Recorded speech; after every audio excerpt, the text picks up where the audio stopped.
The Aliope Empire, the greatest power on the continent, was blessed with sacred beasts. Divine creations bestowed from above were the embodiment of the will of the gods. The people of the empire looked with awe upon the 4 powerful ducal houses that owned these wondrous creatures, considering them living gods. But after half a millennium of prosperity since the founding of the empire, the house of Manhwa, for some unknown reason, incurred the wrath of the sacred beast. He left his masters, dissolving into nothingness. Duke Manhwa, having accepted the full weight of his guilt, agreed to be imprisoned in a high tower. His young son, Evander Manhwa, became the new duke. With the loss of the sacred beast, the influence of the house of Manhwa inexorably faded. The voices calling for them to be deprived of their former greatness grew louder and louder. People said, how can a family deprived of divine protection be called ducal? And they called for only 3 ducal houses to be left, not 4. But the emperor, filled with sympathy for the young Evander, came forward with his own proposal. He offered him to perform an ancient summoning ritual to obtain a new sacred beast. On the appointed day, the great mystery took place, but there were also doubters. So, someone asked if this was not fraught with immeasurable danger. After all, calling on an ancient creature could clearly lead to unforeseen consequences. However, in response, it was noted that they had no choice. The imperial will was unyielding. Nevertheless, there was a risk of awakening something completely unimaginable, and the hearts of many in the room sank with fear. The priest asked if the young master was ready to begin the summoning. He answered in the affirmative, declaring that the shame he had borne until today must be washed away. Evander was determined to take advantage of this last chance, which had been granted to him solely by the grace of the emperor. And whatever monster emerged from this circle, he was ready to subjugate it to his will and make it a new divine beast of his kind in order to return to its former greatness. He gave the order to his soldiers to get ready. Fear ran cold in everyone's veins, but it had to be done. After the monk's staff struck the ground, the duke shouted for the ancient creature to appear. With the second blow, the cry was repeated again. Waves of magic trembled around those in the hall, enveloping them and causing delight and horror at the same time. The young duke stood ready, his nerves strained to the limit. Now he was either doomed or lost. He suddenly felt an unprecedented strength that filled his entire being and wondered how powerful this creature must be, whether he would be able to tame it. But after the loud explosions and streams of magic, something unimaginable suddenly appeared before his eyes. Some little baby with a loud squeak, peep peep, very tiny and small, appeared in front of the soldiers and monks. The duke looked at him and could not believe that everything had really ended in failure. The knights were taken aback but did not dare to say a word, so surprised and disappointed were they. The little creature, even if it was an ancient being, was much smaller than the duke expected, and even cute. However, Evander took up his sword again, remembering that he must not let his guard down. Such creatures can be very strong. He expected that behind the cute creature's mask there might be a powerful force, but the baby sat and watched, continuing to squeal. And suddenly he grabbed his head, not understanding what was happening around him. The baby suddenly thought that he was still sleeping, because just a moment ago he felt the warmth emanating from his mother.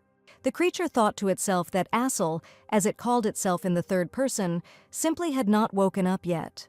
She pinched her cheeks, then even bit her tail to try to wake up. The duke and his companions looked puzzled, not understanding what this little beast was doing. And he suddenly lay down on his side and curled up into a small ball. He was very scared and uncomfortable. Swords were reflected in her pink eyes, tears were flowing from her eyes, and Assel even felt pain, although no one touched her. She suddenly realized that this was not a dream, and that she was no longer at home, in her beautiful, fairy tale-like life, but in some cold and alien place. When she squealed loudly, those around her decided that she was uttering a battle cry and grabbed their swords tighter. The duke ordered preparations for battle and demanded that calm be maintained so that his knights would not panic. Asil's eyes widened and she wondered why she couldn't feel the animal power emanating from them. It was strange. It seemed they weren't like her. Then she decided that these were not beastmen who had taken human form, but real people. She was amazed because in her world there were no such people and she had never met them. There were rumors among the beastmen about humans, demonic creatures that could devour them with a single bite, but thanks to her unusual mother, Asil knew the truth. She often repeated to her that Asil would become the summoned one, the main hero of another world. Her mother said that there was one boy who was destroying their faith in people, and Asil was just an extra whom he would call upon and destroy. The mother was saddened. She felt sorry that her daughter was just a minor character in a tragic play. However, the little girl did not understand what was being discussed, but her mother immediately told her not to despair. Even if she's just a minor character, she has a chance to survive if she does everything right. To do this, she had to listen to her mother's advice, and then she would be able to change her destiny, rewrite the outcome of events. The mother was sure that the human boy had a dark past, full of suffering. Asil should hug him, warm him with her warmth, and he would stand on her side. Then he will see her as a friend, not an enemy. Then Asil must reconcile him with his father. They have a difficult, strained relationship. And then, if she does everything right, the boy will want to call her wife, and his dad will want her to call him father. But Mom said that Asil was a creature of a different species, so under no circumstances should she agree to the marriage. She must politely convey his love to the human protagonist. The mother really hoped that she understood every word she said to her, but Asil realized that she should have listened to her mother more carefully. But there were two things that were imprinted in her memory forever, because she is smart. She remembered that the human boy was her husband, and the boy's father was her father. While Evander was screaming at her to give up, calling her a monster, she thought it was her husband. The guards stood there in confusion, not knowing whether to attack because the monster looked so pitiful. Asil tried to tell them something but realized that they did not understand her. She took out her white handkerchief to wipe herself and blow her nose, but one thought came into her head. In kindergarten, she was taught that even if she didn't speak the language of the people, she could still get her intentions across. The teacher said that when meeting people, you need to wave a white handkerchief at them to show that you do not intend to attack and that you come in peace. He made her repeat these words, so Asil immediately decided to act before she got hurt. She took off the white scarf from her neck and began waving it desperately. Asil whined and squealed, trying to convey that she was giving up. The men stood there, not understanding what was happening. They thought it was a ritual dance. The boy shouted again for the knights to be on guard and not to let down their guard. He felt that something huge and terrible was about to fly out at him. Everyone stood frozen, but the animal stubbornly waved its white handkerchief and squealed. It was hard to imagine that it was trying to harm them, although they had never seen anything like it before. Asil did not lose hope and continued waving her handkerchief to convey her thoughts. Finally, one of those present realized that she was waving a white flag and decided that it was a sign of surrender. Looking closer, he noticed that there was still a fragment of an eggshell on the top of her head. The monster was very tiny, still a baby. Evander thought that perhaps she understood their speech, but how could they communicate with her? The baby was tired and her strength was gone. She no longer waved and just sat there, squeaking. Here, the Duke handed her his white handkerchief on his sword. After that, he told her to stop crying. She was understood. The little girl looked and couldn't believe it. He really wanted to give her a handkerchief. She took it in her hands, blew her nose loudly, and noticed that it smelled very good. He turned to the monk and asked if it was possible to cast a translation spell on this creature, receiving a positive answer. The monk waved his staff, and communication with the monster became possible. However, the baby kept squeaking, and the boy did not understand what he was trying to say. Meanwhile, the monk noticed that everything was obvious. He was simply begging for mercy. Looking at him, Evander again wondered if such a tiny thing could become a divine beast. At this moment, the monk tried to attract the Duke's attention. The translation spell worked, and the first thing Evander heard was the baby saying that she didn't taste good. Raising her pitiful eyes, filled with tears, she looked with hope at the one she was about to call her husband. She begged him not to eat her, and that was the most she could do, although it became clear that she was calling the Duke her husband. Upon returning to the castle, the Duke's servant noticed that his abilities were not sufficient to adequately perform the functions of a divine beast. The Duke's interlocutor suggested that it would be worthwhile to request permission for a second call from the Emperor. In response, Evander said that they did not have enough funds for this. They most likely won't be allowed to perform the ritual again. They'll have to make do with what they have. The interlocutor resisted and tried to prove that with such a divine beast, they would not be able to return to their former greatness. The Duke picked up the baby in his arms and she began to squeal again. After that, he stated that everything would be decided after they found out what she was capable of. They approached the hall, which was closed by heavy doors. This was the habitat of the former divine beast of the clan. Carefully lifting the baby by the armpits, Evander wondered what to do next. At this time, Assel thought that they were going to roast him and eat him. She addressed him as her husband, to which the Duke replied that he should be called Master, and if she did not like it, she could call him by his first name. He introduced himself as a vendor. Assel remembered what they said about wild people who could eat beastmen. Since he said his name, it means he's not going to eat her right now. However, she decided to also give her name and said that her name was Aesol. After this, the Duke asked what she could do. He asked if she could destroy a castle with a spell or heal wounds. She may be able to see the future.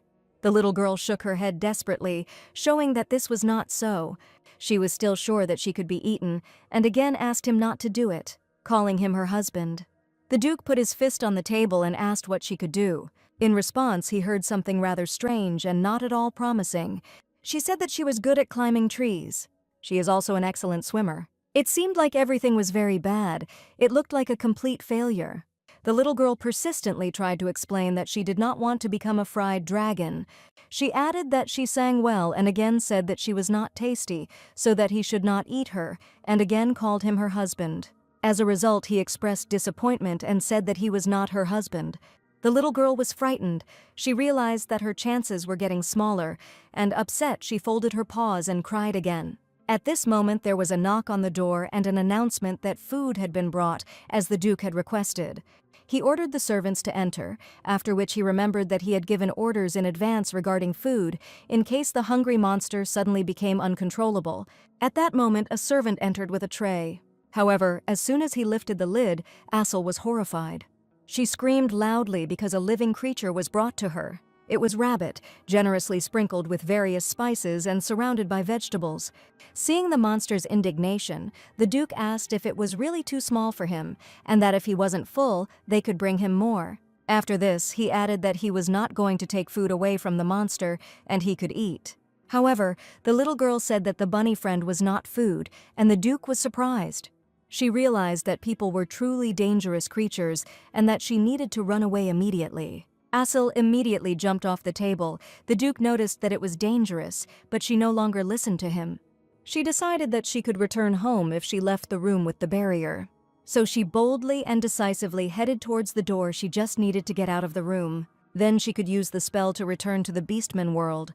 The handle was too high. She couldn't fly yet, but she tried to open the door with her own strength. At this time, the Duke watched in bewilderment at what the monster was doing. One of his interlocutors said that he was too cute to be a divine beast. The Duke approached her and called her name, but she only looked back in response. Assel thought that she needed to get out of here immediately before he grabbed her. She needed to return to the forest, to her mother. She used all her strength to push the door, but it didn't take much effort. She was immediately thrown back by the flame that burst out of her mouth at the wrong time. She felt awkward. She thought that now she would definitely be roasted for trashing everything around her. The people around stood and wondered if this little monster had really destroyed the orichalcum doors. It was impossible, and no one could do it.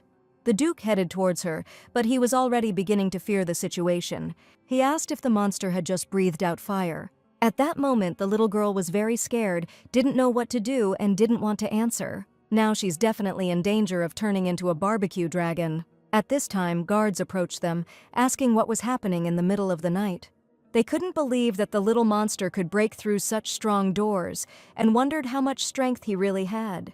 However, it was decided that until the renovation of this room, which was planned to be given to her, was completed, she would be located in another room. The little girl sat on the floor, completely upset, hugging the little bunny. She thought that everything wasn't so bad, at least she hadn't been fried, and her bunny friend was still alive. Assel still couldn't understand why everyone was so scared, and because of them, she herself was scared. Perhaps they were afraid of her because she was a strong dragon.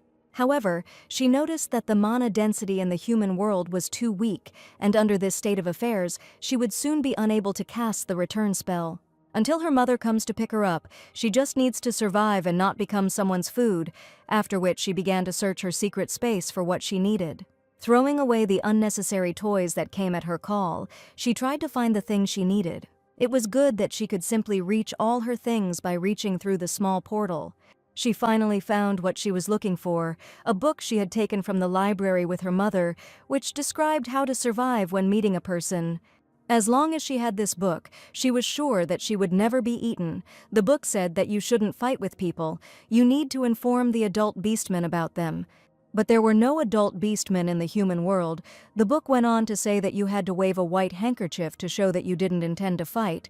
She had already tried that. The book stated that people are cowards, strong in front of the weak, cruel towards them, and able to exploit vulnerabilities. Even if she fails to put up a defense, she should never be afraid, but instead act fiercely so that people do not look down on the children of the beastmen.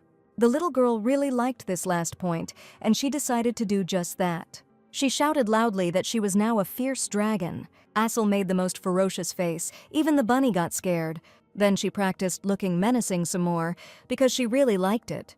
The bunny was tired of boredom and decided to rest a little while the dragon was having fun. At this moment, new characters appeared in the hall. One man asked menacingly why he had not been informed earlier, and was told that the Duke had ordered it to be kept secret until the situation had calmed down. Soon they approached the room where Assel was, and the man asked if this monster was dangerous. The little girl, happily tired after long images of the wild dragon, watched the two men. She thought that one of them was the assistant she saw yesterday with her husband. She didn't know who the second one was, but just in case she waved her tail to wake up the bunny in case there was danger ahead. At that moment, the grown man suddenly spoke and called her a creature. Then he asked if they considered him dangerous. Assel thought that this old man looked like her husband. If so, then he was her father. However, apparently he did not like this suggestion. He asked sharply what exactly the dragon had said, and she replied that she was too small and had almost no meat. After this, she added that even if he ate her, he would still remain hungry, and called him father. The man wondered why he was her father. He had never had a daughter-in-law like her. The little girl didn't know what to answer him. He watched her settle into the crib and couldn't believe that it could be a monster. However, Assel thought that he should be her husband's father, and was surprised why he did not allow her to call him father. At that moment, the Duke appeared in the room, asking forgiveness for not having met his grandfather at the gate, and remarking that if he had sent at least a message, he would have come out to greet him. The man turned around and told the Duke not to worry. He had lived a long life, but this was the first time he had heard something so absurd. The Duke was not obliged to meet his subjects. And he asked why this little girl thought that she was his grandson's stepmother. The young Duke Evenler, not understanding what was being said, asked again. The little girl thought that she was not a stepmother and felt that something was wrong with the situation. She looked at this man and remembered how her mother said that she needed to be careful with this man. It was Elkai Munrepe, the protagonist's grandfather and the previous Duke. In the original, this grandfather did not like the little dragon, especially because she looked like a wyvern. This grandfather suffered from some unknown disease, which only worsened his condition and made his disposition even worse. The little girl looked at her grandfather and thought that he looked well, despite the fact that her mother said that he was sick. At that moment, Lord Elkai turned to her and asked what she could do, what superpowers she had. He asked if she had great power, if she was able to control magic. The little girl said again that she can climb trees and swim well, and also sings well. There were people standing around, and she realized that the matter seemed very serious again. However, she decided to try to convince this man by talking about her merits and how wonderful she was. Assel was sure that she had convinced him, although he looked at her coldly and emotionlessly. He said he didn't know why she was lying, but the Duke intervened. The little girl indignantly said that she had not lied, but Evander decided to tell his grandfather everything himself. He reported that she was breathing fire yesterday. The little girl was very surprised that there were dragons that could not breathe fire, although this only happened once when she breathed out flame. Assel herself couldn't believe that she had succeeded because she was too scared. However, when the Duke added that she had destroyed the orichalcum doors with this fire, the grandfather was surprised. The little girl was outraged that her husband had snitched and decided that they would definitely be turned into grilled meat now. The man thought for a moment and made some strange whining sounds that seemed to express doubt. He said that the dragon might look like a pathetic little bug, but it was worth checking and confirming. The little girl was outraged at being called a little bugger and believed that no one dared to treat the great dragon like that. She expressed her anger by stamping her foot, because such an insult was unacceptable towards the beastmen, who were famous for their strength. She began to breathe menacingly, looking at them as if preparing for a fight. Assel decided it was time to demonstrate the ferocity she had trained for so long, but the man asked why the little bugger was making so much noise. She was called a booger again, and she felt very upset. She thought that her grandfather was underestimating her and that he needed to be taught a lesson. She imagined herself grabbing him and tears streaming from his eyes. Assel thought about the fairy tale black dragon she had read about and decided to kidnap her grandfather to teach him a lesson. After this, he will never dare call her a little brat again and will beg for mercy. Assel began to plan an operation to kidnap her grandfather, and a bunny was assigned to help. He turned out to be a very smart and competent assistant who shared her anger. The little girl went down the corridor in search of the room where her grandfather was. Her first step is gathering information. She needed to follow her grandfather and find out his daily routine. She noticed two men who were saying that Lord Elkai called her a pathetic little brat. This offended her greatly, and her determination increased. The bunny tried to stop Assel, but she shouted at him indignantly. She was sure she couldn't allow anyone to treat a real dragon like that. The men then discussed that if the Lord asked her to bring him fresh strawberries, then perhaps he did not hate her so much, since strawberries were expensive. Assel heard this and was surprised that he had really prepared strawberries for her. After all, the one they ate last time simply melted in their mouths. Could there really be anything tastier? She couldn't believe it, but she immediately shook her head harshly. At the moment, strawberries were not the main thing. She had her own plan, but thoughts about berries still wouldn't leave her head.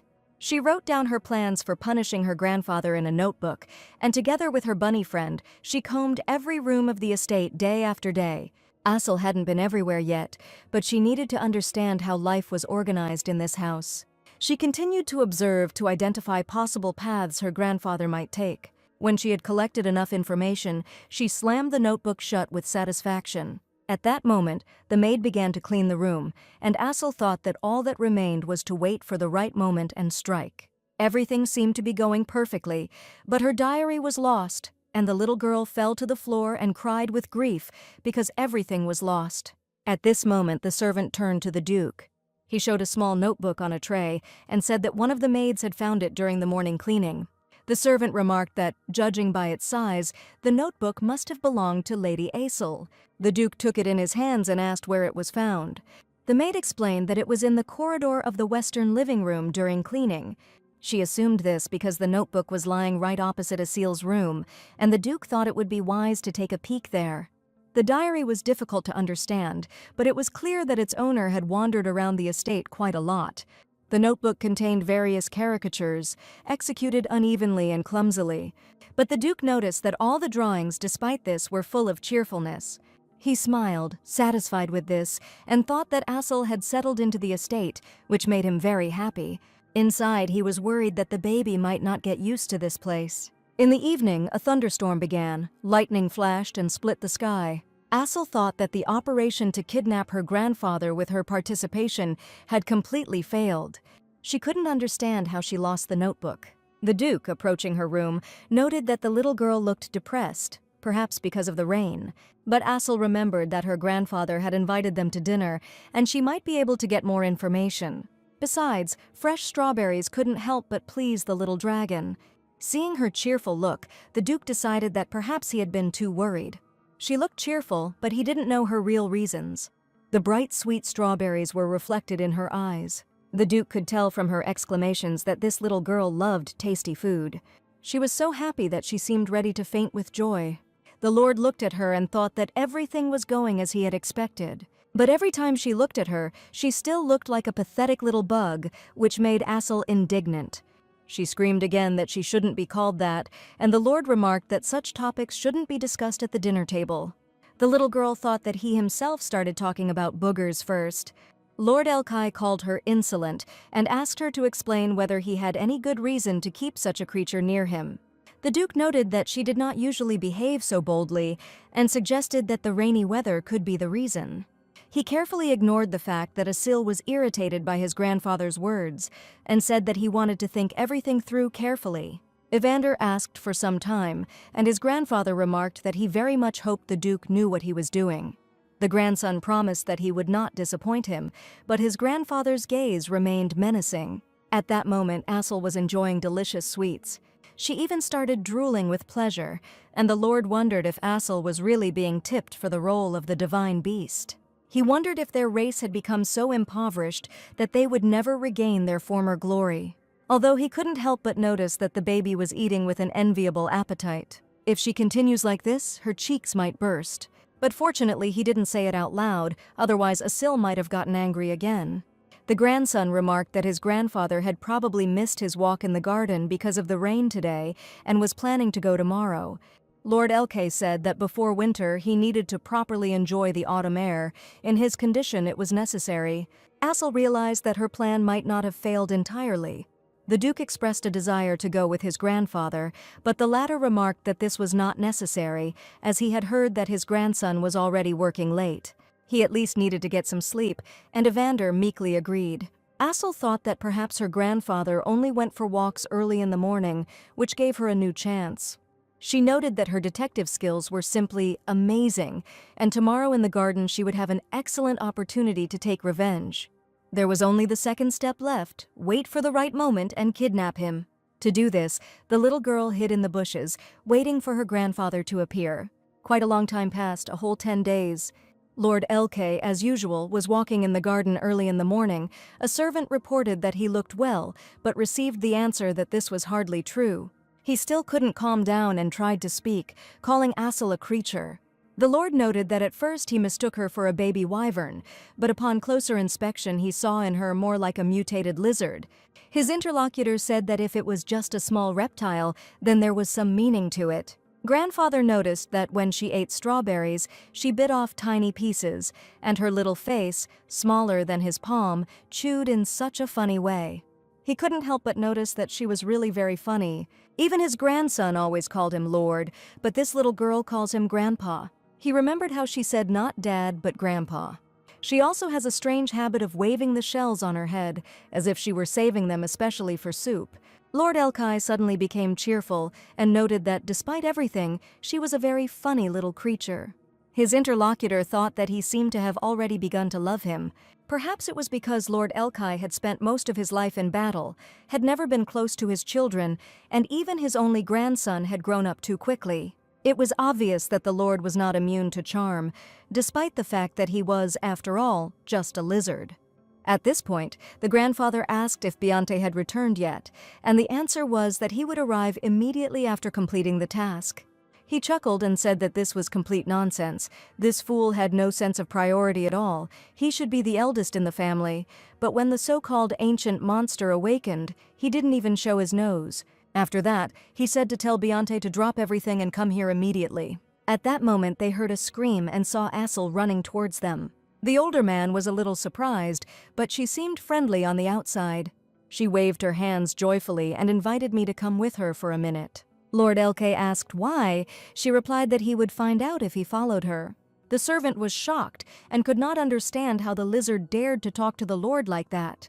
However, he told the servant to stay here, and he himself went after Assel. He immediately warned her that if she called him without a reason, she would regret it, but she said that it was very important. She hung on his leg to make him go forward on his own, and declared that she would enter the room herself. The servant thought that if he had such a lizard, he would probably spoil her too, because she was extremely cute. At that moment, Assel brought her grandfather to the right place. She opened the doors of the chosen room, trying not to show her delight, but joy was already shining in her eyes. Assel extinguished the fire of victory and closed the doors with her hands, determined to punish him to the fullest extent of her ability and according to her own ideas. At this point, the Lord's second son, shouting indignantly, declared that he did not care that his nephew had summoned some pathetic beast. He thought to himself that he had hoped that this monster would bite Evander to death, but it seemed that it was too weak. He then remarked that if it couldn't become a divine beast, it would be better to just kill it, so why bother with it? Biante stated that he was making connections to secure the duchy for himself. The servant replied that it seemed that Evander simply wanted to observe the beast, as the creature had allegedly breathed out a huge flame. The son of Duke Biante expressed doubt that this could not be. The servant said that there were also rumors that this flame had broken through the orichalcum doors. The would-be duke noted that this was complete nonsense. Even explosions did not leave scratches on the things these doors were made of, and they could not be taken with bare paws. His servant noted that he also considered this nonsense, but it could not be ignored, since the divine beast's room was currently being renovated. Beyonce said with a grin that it was typical for a child to leave a fortress in ruins. His servant, always ready to flatter, remarked that in fact it was Beyonce who should have become the duke. The gentleman replied irritably that if his father had had even half his insight, that would have happened. Beyonce's older brother Eckhart, no matter how handsome and competent he was, should never have been appointed heir to the duchy. Beyonce should have been appointed duke back then, but in the end this little fellow, his nephew, stole his title. The man's face turned black. He couldn't understand why his father only cared about that family, when he was also his son. He turned sharply and took a big step to the side. Then he noticed that he was told that the monster looked like a wyvern, to which he received confirmation from his servant. He then asked why his father had not drawn his sword against him. A man who had dedicated his life to hunting wyverns should surely have been enraged at the mere mention of them. However, the servant said that there were rumors that the Lord kept him with him at all times. Beyonce noted that this was as expected. He said that Lord Elkai must be waiting for the right moment to kill him. He is a ruthless man. But the servant said that the matter was completely different. They say that he simply adores him. Beyonce couldn't believe it and asked if a man who never said a kind word to his children, let alone his grandchildren, could really care about anyone. The servant was confused in his testimony because hadn't he just said that the Lord didn't plan to make him a divine beast? However, the servant said that there were some circumstances that needed to be taken into account. Beyonce exploded and said that of course he plans to. Why else would he adore him? The cunning servant remarked that if this animal became a divine beast, it could be their opportunity. After all, if the Lord's sacred beast killed him, they could undermine the Duke's position on the grounds that he had chosen such an insignificant creature as a deity. Beyonce noted that he could then be accused of killing a divine beast. The servant apologized and said that he had not thought it through that far. However, another thought entered the Duke's son's head. If they killed the lizard before it was declared a divine beast, there would be no problem. The servant had not thought of such a possibility. He was surprised out loud at his master's insight.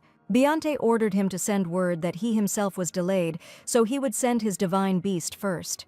The servant began to understand his master's insidious plan. When his divine beast arrives at the castle, just like last time, something irreparable will happen. That big bear did a lot of damage back then.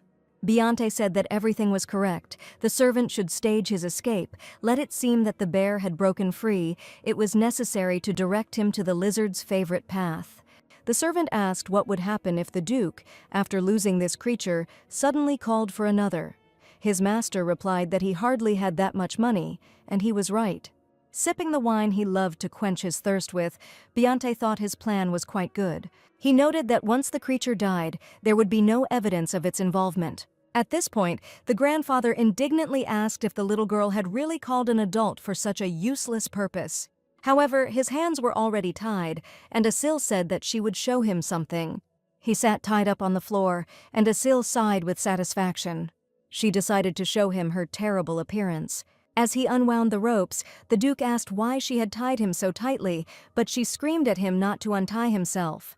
Looking pleadingly into his eyes, she explained that she had tried very hard. Asil was outraged by his behavior. As a prisoner, he did not show any respect to her and went to discuss what happened with the rabbit. Grandfather looked and could not understand what they were whispering about. At that moment, both of them climbed onto their grandfather's lap, although he tried to look indignant. Lord Elkai told them to go down, but Asil was not happy. He noted that there were plenty of other places to sit, but the little girl declared that this was her place. When Grandpa touched Asil's tail, he thought it was so soft, he expected it to be covered in scales and hard to the touch. So soft that it couldn't be compared to the skin of a wyvern, the little girl at that moment tried to demand that her grandfather sit still. He looked at her and suddenly began to understand that he could forgive her everything in the world. She has such a clear voice, she probably sings very well. Then I thought it would be interesting to see her play with the ball with her short paws. He remembered her saying that she was good at climbing trees, and that perhaps she could gather some acorns for him. Looking at her with a tenderness he had never felt before, he stroked her little head. Assel thought that finally her grandfather was not moving, and now she would show him. She came down, lay down on the ground, and tried to look as fierce as possible. At that moment, the maid came in and said that it was time for young Mrs. Assel to have a snack. Lord Elke felt disappointed because he had started to enjoy the game, but the little girl had completely switched over to strawberries. She turned to him and offered her grandfather something to eat, although she herself wanted to eat it as quickly as possible. But Assel remembered how the teacher said that adults should eat first, and turning to the rabbit, she said that children eat later. Lord Elke said he would try a little and added that they should eat quickly. As Assel nibbled on the strawberry little by little, she thought that her grandfather had eaten the whole berry in just one bite. Lord Elke did not like this berry, but admitted that it was now quite edible and did not notice how, following one berry, he sent all the others into his mouth. Meanwhile, the basket was completely empty. This really upset the little girl. She wanted to give him a treat, but he didn't leave her anything. And her plan to kidnap didn't work. The strawberries ran out. She was completely upset and wanted to be alone. As she walked down the hallway, she thought that she had kidnapped her grandfather in vain, and that she had a very small mouth, so she could not eat quickly. And because of this, she was unable to show her fierce and terrible dragon form. At that moment, she heard a conversation about an upcoming disaster. Lord Biante's sacred bear beast was about to arrive soon. He was already breaking out, and then everyone almost got into great danger. Assel did not understand what kind of bear they were talking about and who Biante was. One of the maids remarked that the Duke could simply forbid Biante from entering the castle, to which another replied that this would be very difficult, since it was impossible to impose restrictions on sacred animals in the Empire. The girls decided that they would have to be careful for now, and Assel wondered if bears were really that scary. Then she decided that if she taught a lesson to a bear that people were afraid of, she would be considered an even more terrible creature than the bear. It was a completely feasible and new plan that could finally make her a fierce and terrible dragoness. A few days later, the sacred beast bear arrived at the castle. Sitting at tea with Assel, the Duke noticed that the bear was now sleeping and seemed calm, but it was better to be careful. Therefore, she had to walk with the guard knight for now. The little girl thought that she could handle him alone and became offended, deciding that her husband considered her a small child. At that moment, someone entered the room. He introduced himself and said that he was a guard knight who would be escorting the young lady Assel, and asked to be called Dylan. The Duke said he was just in time. Assel thought that the guard didn't need to be here. He was superfluous. She introduced herself to him by name so that he would not call her a sacred beast, and remarked that she could take care of him.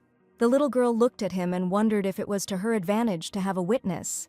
Most likely, yes, because then he will be able to tell everyone that the young lady Assel defeated the bear and dealt with him very ferociously. He will spread rumors around the area, and everyone will know that Assel is a terribly scary dragon. The little girl liked this idea and decided not to object to the knight. However, she noticed that he was actually shaking. Dylan thought to himself that he had been appointed as the reptile's guard knight. He had been injured by a lizard bite as a child, and now he had to guard her. It had to happen like that. But he was a knight, and not a bad one. But if he is fired, he can be kicked out of the family. So he simply stated that he would be there all the time and would help if needed, mentally trying to overcome his fear. He decided to remain calm and overcome his trauma. He had no other choice. And Assel decided that since he needed to play the role of a witness, she needed to become friends with him. The knight turned and walked away, and she followed him. He asked where she was going. Assel replied that he should not pay attention to her. She decided that she could train with the knight, but the consequences were dire. Dylan was shocked when he saw her destroy the training ground. She did it easily, playfully, without realizing that she was destroying everything. It was clear that she was enjoying it, but the scale of destruction was incredible. Dylan couldn't believe that such a little girl could do all this. She repeated all his movements, including kicks. The knights who approached began to ask who had caused the destruction on the training ground and how they could train now. Dylan was confused when he was told that the one he was guarding was a real troublemaker. He replied in confusion that he didn't understand why she continued to break logs. One of the knights took a toy from his bosom and offered to let Assel try it, since his cat was crazy about it. He said she just needed to wave it. Dylan thanked him but wasn't sure it would work. Oddly enough, this funny thing captivated Assel. She jumped after her, trying to catch her, like a little kitten. The game had been going on for quite a while, and Dylan's arm was already hurting. He was already simply holding the stick in his hand, and Assel was playing on her own. She finally managed to take it away, which brought the little girl into wild delight. Assel said that she should give Dylan something valuable for making her happy. In search, she reached into her bins and found what she was looking for. She held out a small, shiny gold coin to him on her paw and offered to take it. She said with seriousness that she was grateful for the help, asking him to spend it wisely. He thanked her, noticing that the coin depicted baby beastmen. Assel decided that since she had shared something valuable with him, they had now become much closer. In this regard, she decided that the time had come to punish her bear friend, because she had a reliable witness who was now on her side. She said that she needed to go somewhere else, inviting the knight to follow her. Dylan was confused and didn't understand why he had such a change in mood, but since he was assigned to guard her, he could not refuse. He tried in vain to find out what her plan was, since he was a guard knight and had to know. Assel sniffed and smelled the bear, but did not reveal her intentions. She was glad of such luck, because she did not expect that finding him would be so easy. At that moment, it was as if a maddened divine beast rushed at them. Dylan couldn't tell when he had managed to free himself, but he immediately grabbed his sword.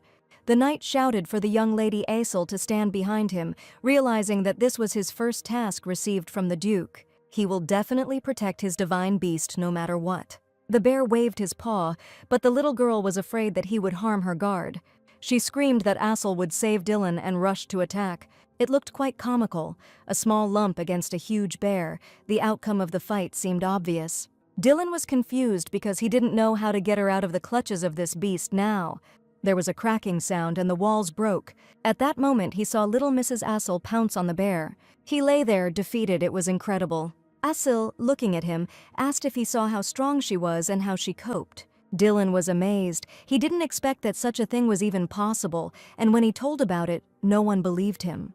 However, everyone saw that the little girl was sitting on the fallen large animal. The Duke asked if she had really dealt with the bear alone. She lowered her eyes modestly and made her signature pie sound. The Lord asked if anyone had seen her do it. Dylan replied that he was there and saw with his own eyes how the young lady Assel single-handedly dealt with the sacred beast. He noticed that at that time he was simply under the protection of the lady and considered that he had completely failed, and he had nothing to say even if he was fired. The Lord said he had more questions and ordered his servant to find out who opened the bear's cage. Assel said she knew who released the bear. Not long before this, she had talked to the beast, and he had told her everything. The bear said that he was just eating meat, and one man told him to stop and started hitting him with a whip. The animal felt ashamed and decided that it would be better to lie down. Assel, according to the bear, described the man as having a beard and slanted eyes. Then she showed his face, pointing to his cheeks. Perhaps this is the vassal serving the Lord's second son. He asked Assel how she knew what he looked like. She replied that she had seen him herself. There was no point in snitching on the bear, you could have lied a little. Dylan asked skeptically if she really meant to say she saw it from that distance. However, Assel did not lose her composure and confirmed that this was exactly how things were. Lord LK gritted his teeth at that moment, showing his displeasure with his second son. He ordered his servant to immediately convey the order to Biante to come to him if he wanted to avoid an untimely death. Assel and her guard knight were ordered to follow the Duke. It was necessary to clarify the circumstances of the incident in detail. Dylan was instructed to act without delay. Assel was outraged by the Lord's harsh tone. In her opinion, she had done nothing wrong, so why was he angry with her? On the way, Assel dropped her handkerchief, which the Duke picked up. He remembered that it was he who was on it on the very first day. This little disappearance of the baby gave the Duke the idea of doing something nice for Assel. If she really did take down the sacred bear beast on her own, she deserves better. The Duke felt ready to make a final decision regarding Assel. She appeared so strong that she could become a true divine beast. That same evening, events in the castle did not subside. The Lord attacked Biante with accusations of freeing the bear from the cage, who knelt before his father, insisting that there was a misunderstanding. But LK noted that, apparently, the previous incident was also his doing. The Lord declared that he was unworthy of having sacred beasts. He gave his son 3 days to hand them all over to the young Duke Evander. Biante objected that this was too harsh a punishment, but the Lord was adamant, saying that there would not be 2 dukes of Munrepe, and Biante would be stripped of this title. Afterwards, the guilty second son spoke with his servant. The servant reported that she even gave the bear a special potion to make him more irritable and furious. After this, no one would have been able to defeat the beast. Beyonce asked how strong that knight Dylan was. The servant said that he had previously served in the Imperial Guard, but still would not have been able to overcome the bear. He said that even 10 knights couldn't cope with him in such a state. However, Assel defeated him. Beyonce thought everything didn't go according to plan, but he had a spare. He was already on the edge, and things would only get worse if something wasn't done. His father had driven him into a corner. There was no way out. He was not ready to lose his sacred beasts for the sake of his nephew's glory. He called the maid who asked him to save her husband. The woman fell to her knees before him, begging him not to kill her husband, since he was only following orders when he released the beast. She cried, asking for a chance to save her beloved. Beyonce noted that she had to do everything carefully to avoid getting caught. The woman held his legs with trembling hands and promised to do everything in the best possible way. He said that he would give her a chance to atone for her husband's mistake. She must complete one task. Tears filled her eyes when she learned of the task. In 2 days, he will have lunch with his father. The woman will have to replace the bottle of wine that he gives her. So she must kill the Lord. No one must see this, otherwise she will suffer the same fate as her husband. At this time, Assel was persistently looking for her handkerchief, which she had dropped somewhere. She rummaged through the pillows with a sad look. Tears were rolling down her eyes. She was very upset by the loss. This scarf was given to me by my mother. It was her memory and very dear. At that moment, footsteps were heard at the door. The Duke asked permission to enter, and Assel, crying, gave her consent. He quietly opened the door, trying not to make any sudden movements, sensing her upset. Her eyes were red, and he decided she was tired. The Duke said he could leave if she wanted to be alone, but she refused. She preferred to be around him. She liked him. Evander leaned on the sofa and apologized for his late visit, then told Assel that he wanted to ask something. She grabbed the pillow and squealed quietly in anticipation of trouble. The Duke reminded that a month ago she had broken down a strong door with fire. Now she had defeated the sacred beast, the bear, which spoke of her strength. The little girl thought that during this time she had made quite a few mistakes. The Duke noticed that she pretended to be weak when she was summoned. He saw through her. Now she definitely won't escape punishment. Could it be that what he is saying now is a new plan to lull her into a false sense of security and catch her? Assel was a very smart dragon and was not easily fooled, so she said she gave in then. The Duke suddenly smiled his soft smile and thanked her. After this, he extended his hand to her, in which was a small cloth. He said he found what she dropped, and Assel was delighted. It was her favorite handkerchief. The Duke noticed that it was very dirty, and he had something else for her. He found a similar scarf for her, but if she didn't like it, she didn't have to take it. The little girl smiled and said that she liked him, again calling the Duke her husband. She thanked him. Evander looked at her and thought that perhaps he would regret his decision for the rest of his life. At that moment, the little girl put on a headscarf and said that it suited her too. The Duke, looking at the sparkling eyes in which only he was reflected, suddenly felt that he would not regret it even if something went wrong. He clenched his hands and thought that before he would have first carefully tested Assel's strength and then made a decision, but not this time. Evander spoke strange words. Do not cry because the night sky is dark, for there is a blessing of moonlight that illuminates your path. This is how he tried to calm himself, because the entire duchy depended on his decision. After this, he took a step towards Assel and knelt down on one knee. He stated that as the head of the family, he asks Assel to become the new divine beast of this family. Assel asked in bewilderment what a divine beast was. The Duke explained that this is a symbol of the strength of each family. He lives side by side with its head and becomes a universal idol. If she could, Assel would have whistled, but she only made a long pie sound. The Duke asked if it might be too difficult for such a little girl. However, she said that it turns out that this means being the head of the family. That would be so great, and then people wouldn't be able to look down on her, she said. She happily added that she really wanted to become a divine beast. The Duke suddenly exhaled. This conversation was one of the most difficult in his life, and placing his hand on his chest, he promised that he would fulfill any of her wishes. He said he swears by his name. Assel did not fully understand the solemnity of the moment, but she liked this proposal. She touched his sleeve with her small paw and uttered an unexpected phrase. She said, "Then let him marry her." The little girl waited impatiently for what he would say. However, he was amazed by this proposal and asked again. She repeated the request again. Then he asked her, confused, if she really liked him. Assel declared that she did not love her husband, which left him in extreme shock. He asked why she wanted to be with him then. Assel replied that her mother told her so, that the boy who called her was her husband.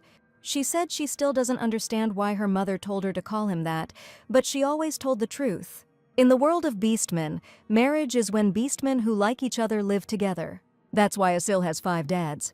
The Duke, of course, did not expect this, but he had to make a decision. He thought about it, and then said that he too was facing a marriage of convenience, and he could understand this. His mother died when he was born, so he didn't know her. If he had a loving mother, his father might not have lost the divine beast. Then their family would not have fallen into decline. Everything would have been different. He thought that most likely no one would love him because he had ruined his family by the fact of his birth. Therefore, he believed that the only way to save her was to accept the political marriage proposal from the third princess. Although he dreamed of marrying for love as his parents did, fate decreed otherwise, and he was faced with a marriage of convenience. He said that such a marriage is also a marriage, and he is ready to marry Assel, who was confused and said that this does not mean that she does not like her husband. The Duke looked at her in surprise, waiting for her to say more. Assel said that among all the people she knew, she liked him the most. Evander thought for a moment and asked how many people she knew in general. The little girl hesitated before answering, and the Duke waited expectantly. She counted on her little fingers and finally said the exact number. Assel said that she already knows 10 people and can say with certainty that among them she likes her husband the most. The Duke was surprised. He didn't know that there were no other people in the beastman's world, but this was even better. He laughed. The laugh was loud and cheerful. She couldn't help but support him and laughed too. Evander said that if she wanted it that way, they would get married. Since the divine beast, the protector of her family, so desires it, he will not resist her. And it doesn't matter that he became the best of 10, that's an achievement in itself. Assel began to ask what marriage meant to them, but the Duke suddenly felt that the weight had lifted from his soul and he became empty. Evander said it was time to go to bed and it would be better to discuss everything another time. After that, he gently stroked her head and smiled a quiet and very tired smile. However, he stopped near the door, realizing that this day would change his whole life, both as the head of the family and as a person in general. He looked at Assel and said goodnight, divine beast Munrepe. At this point, the baby was almost asleep. She waved her hand at him and squeaked. The next day, there was to be a dinner between the second son and his father. The serving woman, trying to save her husband, glanced back furtively before changing the bottles. Her master was right there. She knew she couldn't make a mistake, otherwise she would lose her beloved. Biante thought with satisfaction that all preparations were completed. This day was to decide his fate. He already understood that everything would definitely happen today. He had been waiting for it for so long that his hands were itching with impatience. At that moment, his father entered the room, suspecting nothing. However, his son stopped him and asked what he had brought with him. There was a lizard in his father's hand, and the Lord replied that it was the one that had been summoned this time. The Lord said he thought they should meet. Biante said tensely that he was very pleased, calling her a lizard. Assel snapped back as usual that she was not a lizard at all, and he wondered why the Lord had brought this monster along at all. The father ordered her to be seated next to him. In person, she looked even more disgusting, but the son didn't say anything, barely holding back. He needed to pour wine down the old man's throat as quickly as possible. At that moment, Assel said that she wanted a strawberry, and the grandfather replied that she should wait a little. After this, the old man turned to his son and asked if he had thought about what he had done, and if he was ready to hand over the sacred animals to his nephew. Biante answered in the affirmative, stating that it was his father's order and he had to carry it out. The Lord did not expect such behavior from his son and asked what was happening to him. Had he really decided to obey without the long resistance he usually showed? Biante tried to smile as sincerely as possible, realizing that for such a matter it was worth enduring a little, and said that he deeply regretted what he had done.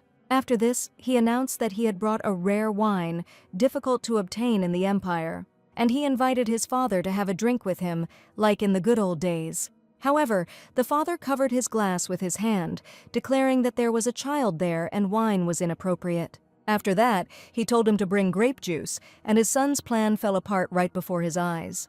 The father put his hand on Asil's head and said that she was still a child, adding that she still had a shell on her head. Beyonce had to think of something urgently. He started to play on pity and said that this was the first dinner together after a long break and they could have a little drink. But his father's word was always law, and even before that Beyonce could not resist him. He said nothing even when he appointed Evander Duke. And now his father was protecting this strange monster. Beyonce could not stand it any longer. He felt with all his soul that he had to get rid of him today and take back his place. But this required cunning. He had to pretend to be a dutiful son. So he said as gently as possible that he was very sorry and asked to drink at least one glass. Father rolled his eyes and thought that since he was so remorseful, perhaps not everything in him was bad. He decided to be kind and said that he could pour some wine. Beyonce immediately thanked him, freezing in anticipation. When he was pouring the wine, the little girl smelled a strange odor, which she mentioned out loud and told her grandfather not to drink it. He turned around and said that it was called wine, and that when she grew up she would understand what it tasted like. Beyonce was practically jumping with impatience, praying with all his might that his father would take a sip as soon as possible.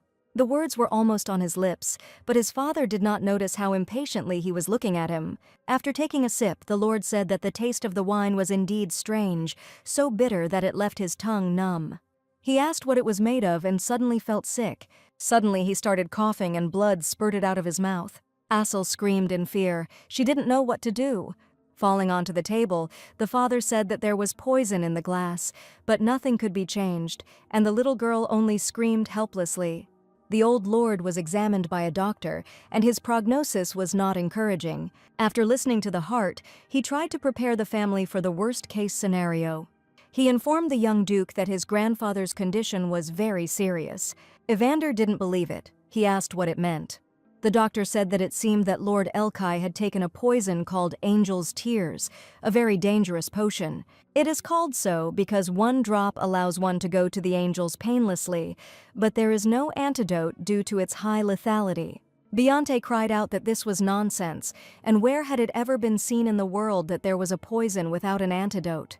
He fell on the bed, clenching his fists and screaming that he should have drunk the wine first. He thought to himself how annoying it was that everyone found out he should have gotten rid of the bottle, then no one would have realized what kind of poison it was. If it weren't for that lizard, who was now trying with all her might to make Grandpa talk, he would have poured the whole bottle into his mouth and finished him off once and for all. Evander asked if there was any way to disable it. Any method, if there is even the slightest chance, he is ready to use it. The doctor said that there was actually one way to detox, but it was too complicated. Beyonce almost went into shock. He was sure that this poison was beyond his control. Her lips even began to tremble. He was so disappointed because the goal was so close. Evander immediately asked what this method consisted of. The doctor replied that, according to ancient texts, a priestess born in the year of a god's birth is endowed with special divine power. The book stated that her abilities were limitless. This baby, who will grow up in the future, will be able to bring a dying person back to life with one movement of his hand. To do this, you just need to find her, and then there will be a chance to bring your grandfather back. However, the owner of such divine power is born only once a century. Beyonce was finally able to exhale and assume that, most likely, such a thing simply did not exist. However, the Duke noted that, as far as he knew, a whole century had passed since the death of the last Holy Virgin, which meant that there might be a saint or saints who met these conditions. The doctor replied that it was likely, but there were no guarantees, since she still needed to be found. Beyonce said irritably that if such a thing existed, the temple would have announced it long ago, and maybe they should focus on catching the criminal. Evander, who had to make all the decisions, asked if there were any other antidotes and received a negative answer. He called his servants. The Duke said that they must find the priestess born on the god's birthday at any cost. However, Beyonce insisted that the criminal had to be caught first, and that could wait. But his nephew turned around and firmly said that finding the priestess was the priority at the moment. Since he was the Duke, it was he who decided where to direct his forces. Beyonce had to restrain himself from yelling at him out loud. He knew he had to hold back now. Soon the era of Evander's reign would come to an end, and in the meantime, Asil tried to understand what this man was thinking. She appeared so unexpectedly that he jumped and then asked where the lizard came from, to which he received, as usual, the answer that Assel was not a lizard. Beyonce couldn't resist and kicked her, shouting, and she walked away. After that, he turned away and headed down the corridor, not wanting to play out this comedy any longer. Assel felt offended and wondered why he was angry with her, since she hadn't done anything bad to him. Then she looked towards the room and saw her upset husband. He was very sad, and she wanted to somehow ease his pain. After all, her husband promised to make her the most important person in the entire estate, and for this to happen, he needed to be in a good mood. And grandfather, even though he said that Assel was ugly, still treated her to a bunch of strawberries, although he took the food away, but this was only once, when she herself offered it.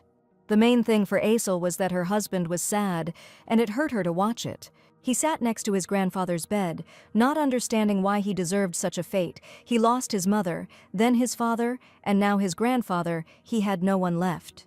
Assel also became very sad. She saw how sad he was and wanted to fix it. She decided that being the head of such a family would not bring her anything good, and she needed to save her grandfather.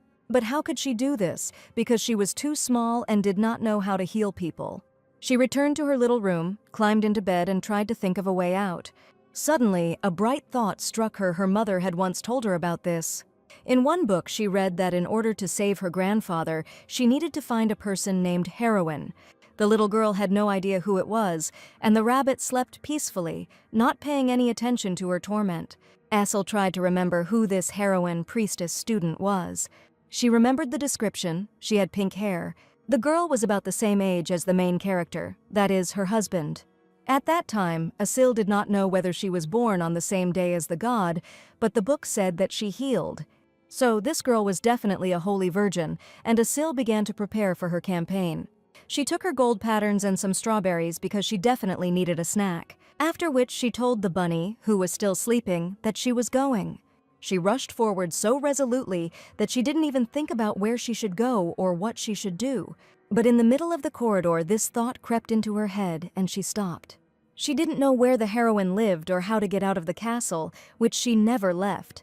Lost in thought, she hid in a corner and began to squeak as usual. This helped her think. At first, she decided that she could ask her husband for help, but she changed her mind because if the heroine suddenly couldn't heal her grandfather, he might be disappointed. Assel told herself that she didn't know what to do when suddenly she heard the guard knight call out to her. He asked what she was doing there, and Assel already had a plan in her head. To get your way, you had to be as nice as possible. She turned to him and greeted him joyfully. Instinctively, the knight pulled his hand back. His herpetophobia waking up again, the lizard bites from his childhood still haunted him. Assel asked him if he knew where the priestesses lived. He replied that unless there was special business, they were mostly in the temple. Before he had time to ask why she needed this, Assel informed him that he would have to go somewhere with her. The knight did not understand where, but she did not answer, only said that if he went, he would find out. Then she resolutely headed towards the exit. Dylan still couldn't figure out what she was up to. But at that moment, they were already riding in a carriage. On the way, Assel told him everything, and he realized that they needed to find the novice with pink hair. It turned out that she must be a girl of about the same age as the Duke. Their goal became clear: to find the Holy Virgin. Assel handed Dylan a strawberry, showing her gratitude for his assistance. However, he refused, and she said that she would then eat everything herself. The knight remembered what she had done on the training ground last time. There was also the time when she fought with the sacred bear beast, and he became curious about what she was going to do this time. He asked her the reason for looking for this novice. She replied that it was a secret and could not be shared. The knight smiled and said that it was clear, but all this was very disturbing for him. She said that she can't say yet, because it is unknown whether the heroine will be able to cure her grandfather, as in the book. And while her mouth was covered with a strawberry, he said that it was better for her to hide her true nature. The little girl was surprised and asked why. He replied that if the divine beast itself came to take the novice, there would be a lot of explaining to do, and there was a good chance that things would not go as they planned. Assel was surprised and asked what she should do then, and the knight thought about it. The carriage was already approaching the right place, but he was still silent. However, a plan had already begun to form in his head. When they arrived, Assel agreed not to reveal her identity. At this time, the head of the temple was reviewing the contracts. He couldn't understand how this happened. There was no loophole to get money. Most of the novices were children of aristocrats, and he thought he could line his pockets with bribes. The money was supposed to be for looking after their children, but all he had were random orphans from the slums. Just yesterday, some pervert offered some money to take some girl. Although it was small, it was still an income, and the monk had already begun to become disillusioned with his service. At that moment, someone entered the room and announced that the priest had a guest. He indignantly asked what other guest. Had someone really done something wrong again? They told him that the guest said he wanted to take Selena. He was talking about that same impudent girl who didn't know her place. He didn't want to see her so much that yesterday he almost sold her to that perverted aristocrat. The monk asked who wanted to see and take this girl. He was told that this man was from the Duchy of Monarepe. So, the Duke is a rich man, and there is a chance to get enough money. He immediately said why they didn't tell him about this right away and hurried to meet the guest. He thought to himself that no matter how much bad things were said about the state of affairs in Munrep, the duchy remained a duchy. Money was calling him. He hurried with all his might. Trying to be polite, he asked if the guests were tired from the journey, and, unable to resist, immediately got down to business, asking why they were looking for Selena.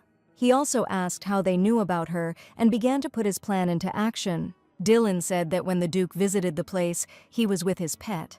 And then this girl got along very well with him.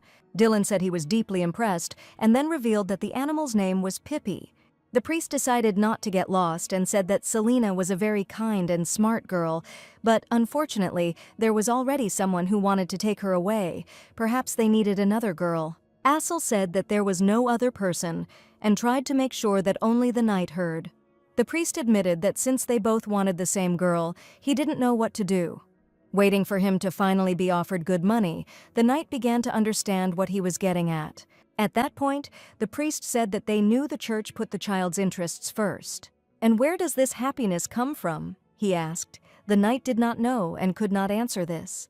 The priest, without embarrassment, said that it came straight from the money. The temple needs money to buy beautiful clothes and jewelry, and to ensure that the novices look good and eat delicious food. All this costs a lot of money, and the knight remembered the rumors about this temple. However, he didn't think that children were actually being trafficked here. In the end, this meant that the priest would give the child to the highest bidder. Dylan had some savings, but it was a very small amount. After repairing the wooden dolls that young Mrs. Asel had broken, there was almost nothing left, but he still handed over the little bag, all covered in patches. The priest opened it and his face showed displeasure. He said that this was not enough to make the child happy. Dylan promised to bring more later, but the priest noted that happiness cannot be bought on credit. The knight asked how much he had been offered yesterday, but did not have time to wait for an answer. At this point, Assel decided to enter the game and threw a coin on the table that looked very much like a gold one. Dylan began to sweat. If the deception was revealed now, it would become clear that these were toy coins. But the little girl decided to invest all her wealth, believing that she was very smart. After all, this is exactly how a duke's pet should behave. The glitter of gold left the priest speechless. He asked if the young lady was really giving him all her wealth. Pipai quietly replied that yes, he would get everything. The priest said that this would be enough to make his girl happy. After that, he ordered Selena to be taken immediately. Dylan thought that maybe he really had bad eyesight and didn't see the coins as he should have. At that moment, Asil touched the knight with her paw, trying to get praise. She thought he would say that she was a good girl because everything worked out, but his trauma associated with the reptiles reminded him of itself again, and he flinched. But now was not the time to focus on the baby. Dylan cringed inwardly, but decided to let everything go its own way. Nothing could be fixed now. At that moment, a cry was heard from the corridor, demanding that she be let go. A melodic female voice called everyone damned bastards. They saw the soft pink hair fly up. Dylan saw golden eyes, which were very rare. However, the girl's mouth was pressed tightly, as if she was ready to curse them. It was clear that she was not happy with what was happening. It was with this mouth that she screamed for them to die, calling them damned perverts. The whole point was that Selena was reborn. She lived in a country called South Korea and was an ordinary office worker. But one day, as she was returning home, reading a romantic fantasy on her phone, she was hit by a truck. At first there was emptiness. Then, opening her eyes, she discovered that she had entered into the main character of this novel. She had been reading romantic fantasy for 15 years, hundreds of works, and this situation did not seem too surprising to her. In romantic fantasy, characters usually possess dark heroes and change their fate. But she didn't understand why she ended up in the body of a good character. Although the story was so-so, its heroine was sold as a child to a perverted aristocrat and suffered for some time. She wondered if this was the case when, after meeting the main character, life completely changes for the better. So Selena was mentally preparing herself for the fact that one day this perverted aristocrat would take her away, but she didn't think that it would happen right now. The priest demanded that she say hello. Selena noticed that the timing was very strange. Perhaps there was another immigrant besides her. However, from the knight's appearance, she realized that he could hardly be a pervert, and then she saw Asil. She knew this little girl and understood what would happen if everything went according to the original scenario. Altogether, they were already riding in the carriage, and this time the knight was silent. Selena also did not know what to say. Asil and the girl looked at each other because they knew a little more. Selena remembered the description of this sacred animal, black as pitch, round face, huge as beads, pink pupils. The whole body was covered with black scales, and on the head there were horns that had not yet grown. Without a doubt, it was Asil, the small beast dragon summoned by the main character in the original story. But Selena didn't understand why she was here, because immediately after being summoned, the dragon spews flames, killing the knights. Then she wounded the protagonist because she was supposed to be locked in the tower. The fact that she was now in front of Selena meant that she was also a displaced person, although it was still possible that she had returned to the past or been reborn. In any case, it must undergo a second life to change the unfortunate fate of the original work. This, in principle, did not bode well when two settlers appear in one novel. One of them, the one who moved into the main character, always shouts that everything is not going according to plan. Eventually, when faced with opposition, he collapses, and it is probably Selena. At that moment, the little dragon spoke and said that his name was Asil. However, Selena felt that this was not all, after which the little dragon added, saying that she was the most important one in Manhwa. Selena wondered if she really wanted to scare her right away. Deciding to defuse the situation, she asked why they had come for her, and Asil replied that everything was fine. Selena shouldn't be afraid of her, even though she's a fierce dragon. The girl understood that the time of difficulties had come, and she had to make a choice to fight fiercely for the place of the main character or to hide the fact that she was a displaced person in order to save her life. While she was about to say something, Asil interrupted her. She said that she would give up her husband to her. That's what her mother told her. The little girl just recently remembered how she said that Asil was from a different species and should give up her husband to the human heroine. Therefore, she does not need to be afraid of her. As a sign of friendship, Asil extended her hand to the girl and said that she promised. However, Selena thought that the little dragon was now trying to escape. In the book, after she rescues and takes care of the hapless protagonist, she runs away. But he can't let her go and pursues her. He becomes distraught. It seems that Asil is now using his new acquaintance as a shield. Selena raised her hand and said that it was okay. There was no need to give in to her. Asil only squeaked, and Selena thought that this world would revolve around the dragon anyway, and there was no point in creating unnecessary competition. After all, it could even put her life at risk, so Selena already had a plan. From that moment on, she consciously refused the role of the main character. Finally, they arrived at the palace. Asil, tired, climbed onto her grandfather's bed and said that she had come to save him. At this point, the doctor asked if they had really brought the girl from the temple. He remarked that he was unsure whether she would be able to use divine power at all, since if that were known, she would most likely have already taken the position of a mid-ranking priest. And if she had been born on the day of God's birth, she would have been immediately proclaimed a saint. However, realizing why she had been brought here, Selena rolled up her sleeves and pushed the doctor away. She decided that she could use the power and quickly heal this man so that she could go on her way. The doctor was a little surprised by the girl's behavior. She seemed rather rude. And Selena suddenly tensed up, because if she screwed up here, she wouldn't die at the hands of that boy. She will have a completely different death. She will simply be killed by this lizard's paw. She decided that she had to reveal all the power that she had previously hidden, and she tried to tune herself in. After that, she directed rays of light towards the lying man. The doctor was simply stunned. Could this really be divine power? It seemed impossible. At that moment, the young duke prayed for everything to work out. He didn't want to lose his grandfather. Asel looked with admiration and was amazed at how beautifully everything sparkled. Suddenly, Selena realized that she was weak and unable to cleanse her body of the strong poison. If she had lived a few more years, her divine power would have completely restored it. However, in this state, it was beyond her strength. She tried with all her might to knock out all the remaining poison from the man, but it was not enough.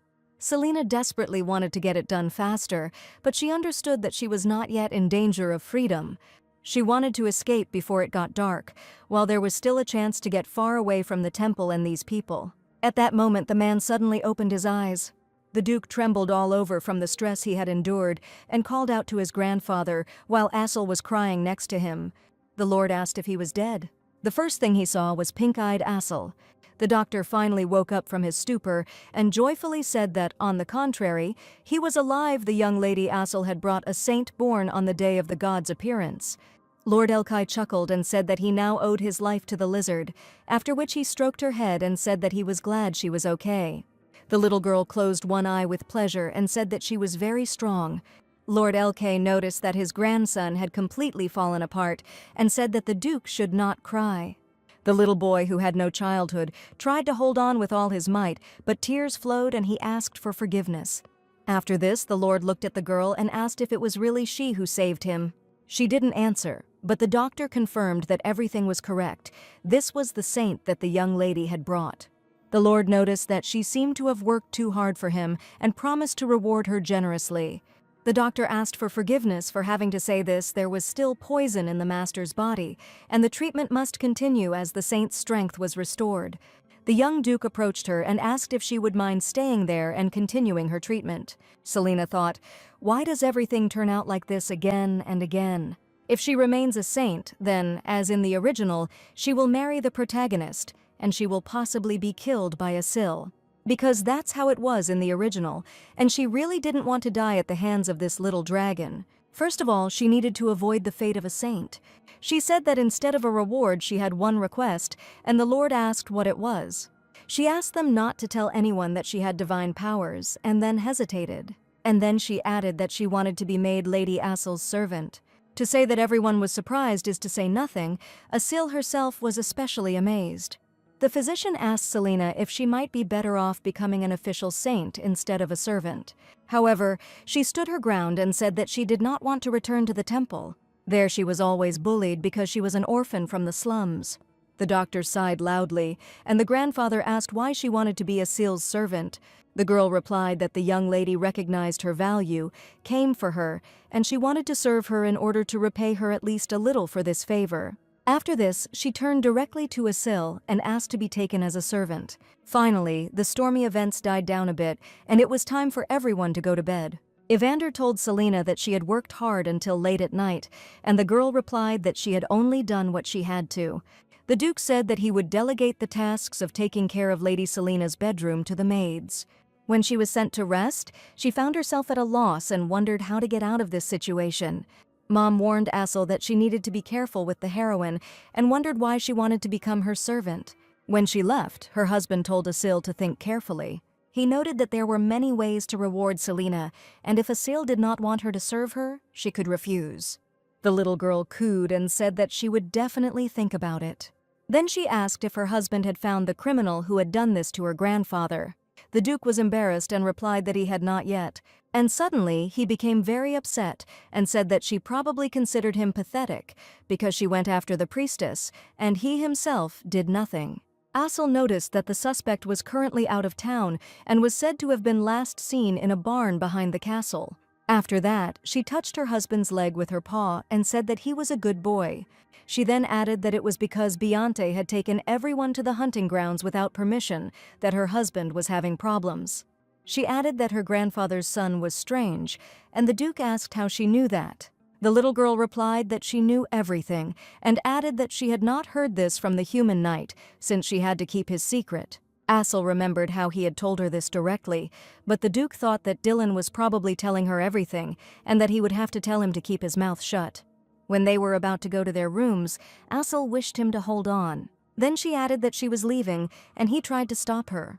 However, she had already closed the door, and he decided that she was probably very tired. But he didn't even properly thank her for saving his grandfather or greet her properly. It upset him so much that he was ready to cry, but the day had already been too hard. Asel noted with satisfaction that she had saved her grandfather, and now it was time to do other things. She needed to punish the man who had tormented him so much. The knight said that the suspect is now trying to hide behind the castle, so she needs to go there to find him.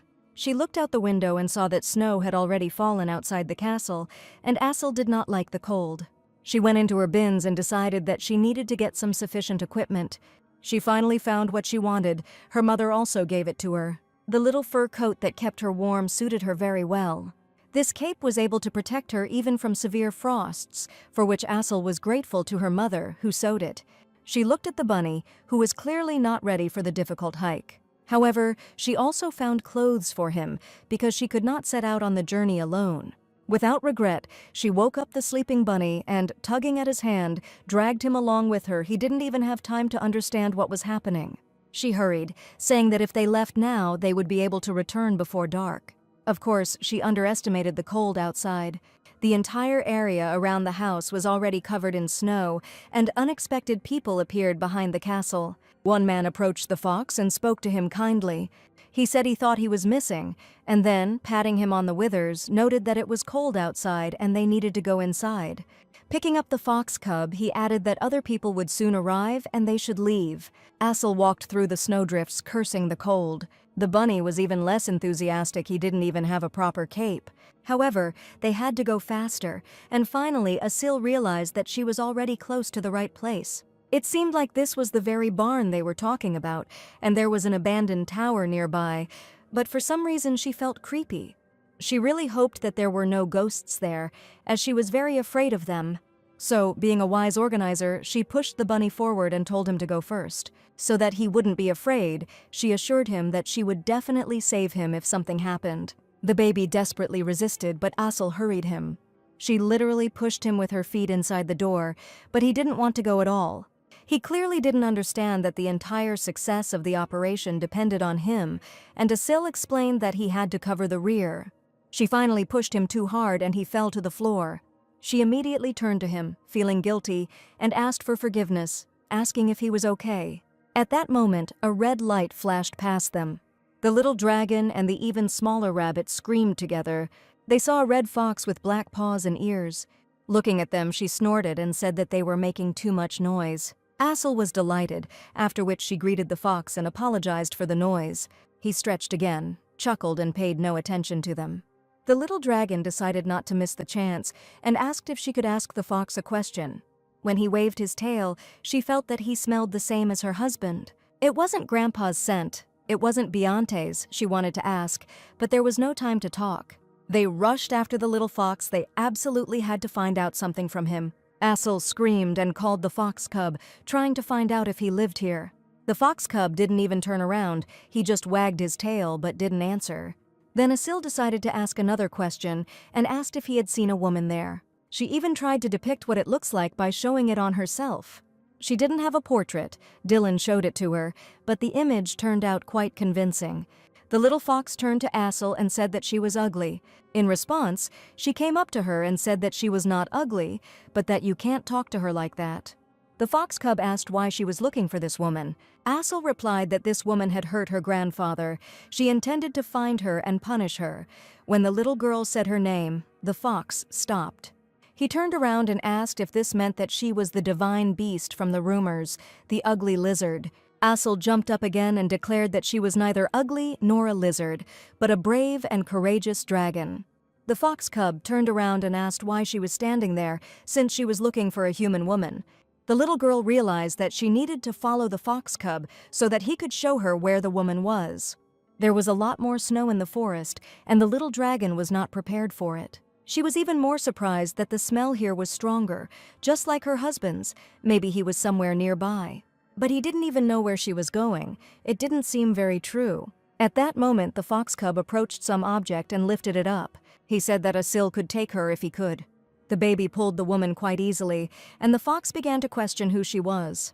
However, Assel was no longer listening. She was thinking about how she needed to quickly go and show this woman to her husband and grandfather. Then they will no doubt praise her for being a brave and reliable dragon. She pulled the heavy load, saying, as they will say, that Assel is very brave and reliable. Assel loved it when people praised her, because she was still a little girl and needed such words. At that moment, two people walked towards them. They didn't quarrel among themselves, but were indignant, asking where she had gone. One grumbled at the other, saying that it should have been destroyed immediately. The other one replied that he had a stomachache, and that was why they did not complete the task. At some point they stopped when they saw someone dragging the missing woman. It appeared to be an ordinary lizard, so small that it was difficult to see. It seemed that Assel was hungry. She had no strength because of hunger. Then a branch snapped in the hand of one of the men, and she heard them.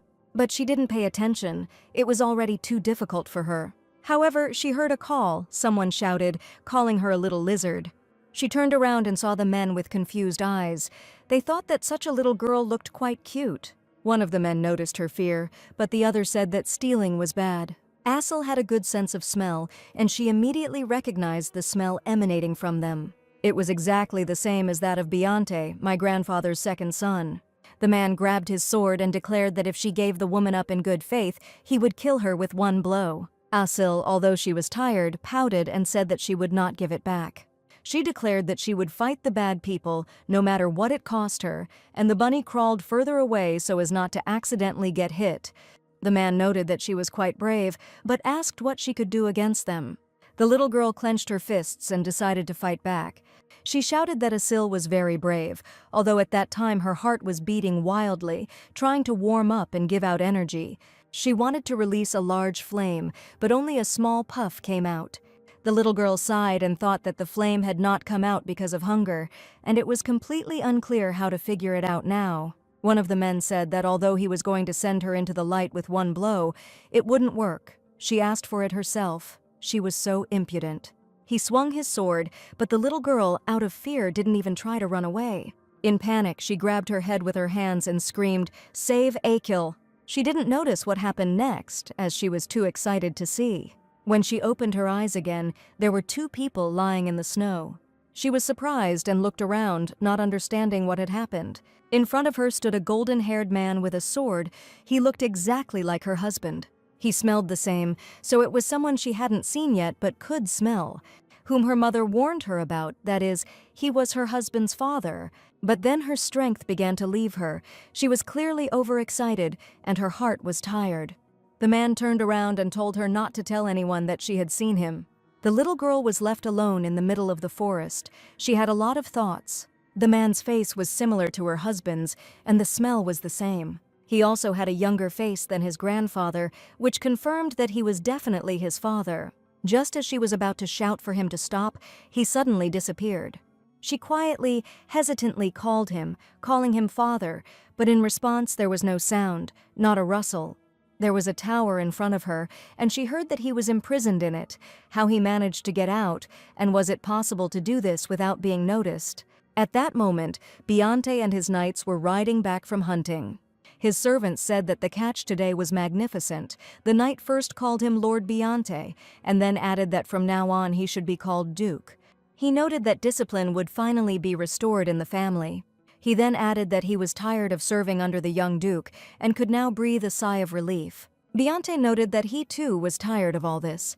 In his thoughts, he thought that he should have dealt with his father earlier, because of whom he suffered so much. Then he remarked that he was too soft-hearted, and that was the whole problem, and added that the weather was fine. Perhaps they should have a drink. The knights accepted this idea favorably. If the Duke himself pours, they will always gladly join in. They were already approaching the castle when they suddenly saw something unexpected. There was a crowd of knights standing in front of the castle. Before them stood the young Duke. Biante chuckled, not understanding why so many people were greeting him.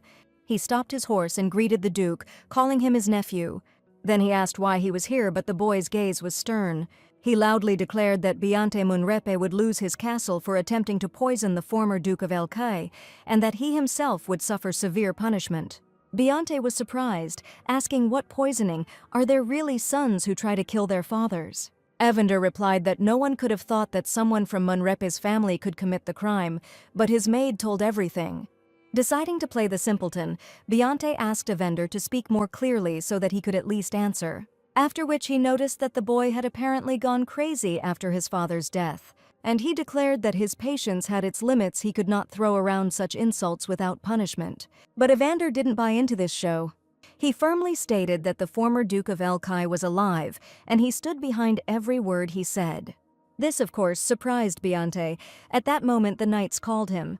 Someone reported that the poison in Mr. Elkay's body was neutralized last night, and the one who added it to the wine was also captured. Beyonce thought, so that's why those knights haven't returned yet. Evander said that if he surrendered now, his life would be spared. The second son could not believe that such a severe punishment was being discussed. However, he was not ready to back down so easily. Now that the attempt to poison his father had become known, the punishment could be very severe. He faced not only the loss of his ducal title, but also execution. In that case, he had no choice but to call on the knights to fight for him. He loudly declared that his nephew, hiding behind his weak father, had announced that he would kill him. Then he added that it was a pity that his father had fallen ill, but in this world there are things that can be done, and things that cannot.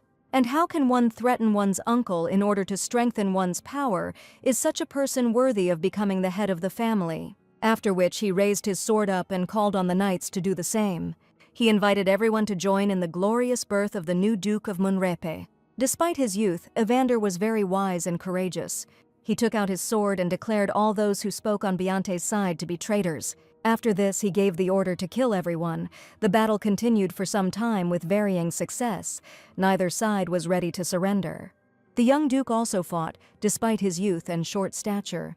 Beyonce felt that the outcome of the battle was still unclear, despite their numerical superiority. He suddenly realized that if this continued, they could all die. Then he ordered that all the divine beasts be released. On their side was now the terrible eagle, ready to tear the knights and the duke apart. They were immediately joined by a lion and a leopard, which could cause significant damage. The young duke said with disdain that divine beasts could not be used and urged his supporters not to retreat and continue to fight. The claws of the beasts were very dangerous, and the balance of power fell on Beyonce's side. But he understood that even if they won, they would suffer huge losses. Dylan, fighting on the duke's side and battling the lion, already realized that the fight was going to be difficult. He thought that young Mrs. Aesel, with her small fist, like a fern sprout, would have knocked out this damned lion with one blow. However, she was not on their side now, and the lion was clearly winning. It was not easy for an ordinary knight to fight a divine beast, although he hoped to survive. At one point he could not bear it any longer and began to call for help, hoping that the young Lady Aesel would hear him. At that moment, the paw of a small dragon softly touched the ground. With a loud cry, she rushed towards the huge lion. Despite the difference in size, the lion was thrown far and hard. Aesel dealt with him almost effortlessly and continued the fight. On the way here, she ate a lot of strawberries, so she was full of energy. She easily dealt with the other animals, which were significantly larger than her. It is absolutely unclear where the little dragon got such power from. She didn't stop and look to see who to punish next. The balance of the battle had clearly shifted, and victory was now more on the side of the young knight than Beyonce. The knights whispered among themselves, calling her a monster. However, they were not ready to deal with her and decided to run away screaming for help. Beyonce shouted after them, demanding that they quickly return and fight. At that moment, Asil jumped onto the muzzle of the horse he was riding. Evander ordered that he and all the remaining knights be captured. No one should escape. After some time, they were celebrating their victory. Once Asil entered the battle, the outcome changed in an instant. Victory was on Evander's side, Beyonce was defeated, and he no longer had a chance to change his fate. His vassals, having lost their fighting spirit, were captured one after another. Their leader resisted to the last, but it did not help him, and in the end, he too was defeated. The young duke stood before him, preparing to pass judgment. Despite the fact that he was his own uncle, Evander remained impartial. When it was all over, he raised his sword and called on his vassals to rejoice. He reported that the civil war had been defeated at the very beginning, and the duchy had now come to unity. This meant that there was a chance to revive its former glory and greatness, which the young ruler so desperately strove for. They won, and the divine being that now belonged to the Duchy of Munrepe played a significant role in this. The knights were delighted and shouted joyfully. However, Assel did not share this delight and suddenly squealed, clutching her husband's head. Evander was surprised at first, but then he realized that she was frightened by the victory cry and carefully lowered it from his head. Holding her gently under his arm, he tried to calm her down, noting that nothing terrible had happened. He looked into her eyes and said that there was no need to be afraid. Everything was fine because it was all over. Then he sincerely thanked her for her help. He said that all this happened solely because of her. Finally, the little girl received the long-awaited praise that she had dreamed about and was happy about. She extended her paw towards her husband's face. No matter that she had already decided to give him to the main character, she still had warm feelings for him. The Duke pressed her head to his and they both laughed. They had succeeded. At this time, things were not going as happily in the Dark Tower as outside it. The gloomy corridors created a feeling of hopelessness. Anyone who entered there was considered already dead. There were cobwebs hanging around, which made the room look even more musty. Beyonce suffered from the experience of what had happened, blaming it all on that damn lizard. He was sure that if it weren't for her, everything would have worked out for him, the plan with the sacred bear beast, the poisoning of his father, and even the subsequent civil strife. Everything would have collapsed because of this lizard. Suddenly he realized that it was not his father he should be afraid of, but this little bug. He firmly decided that as soon as he got out of here, he would definitely kill her. At this time, his father came up to him and said that there was not a drop of remorse visible on his face. He asked his son if he had expected too much from him, but he did not feel guilty. Beyonce jumped up and, going up to the bars, declared that everything happened because of him.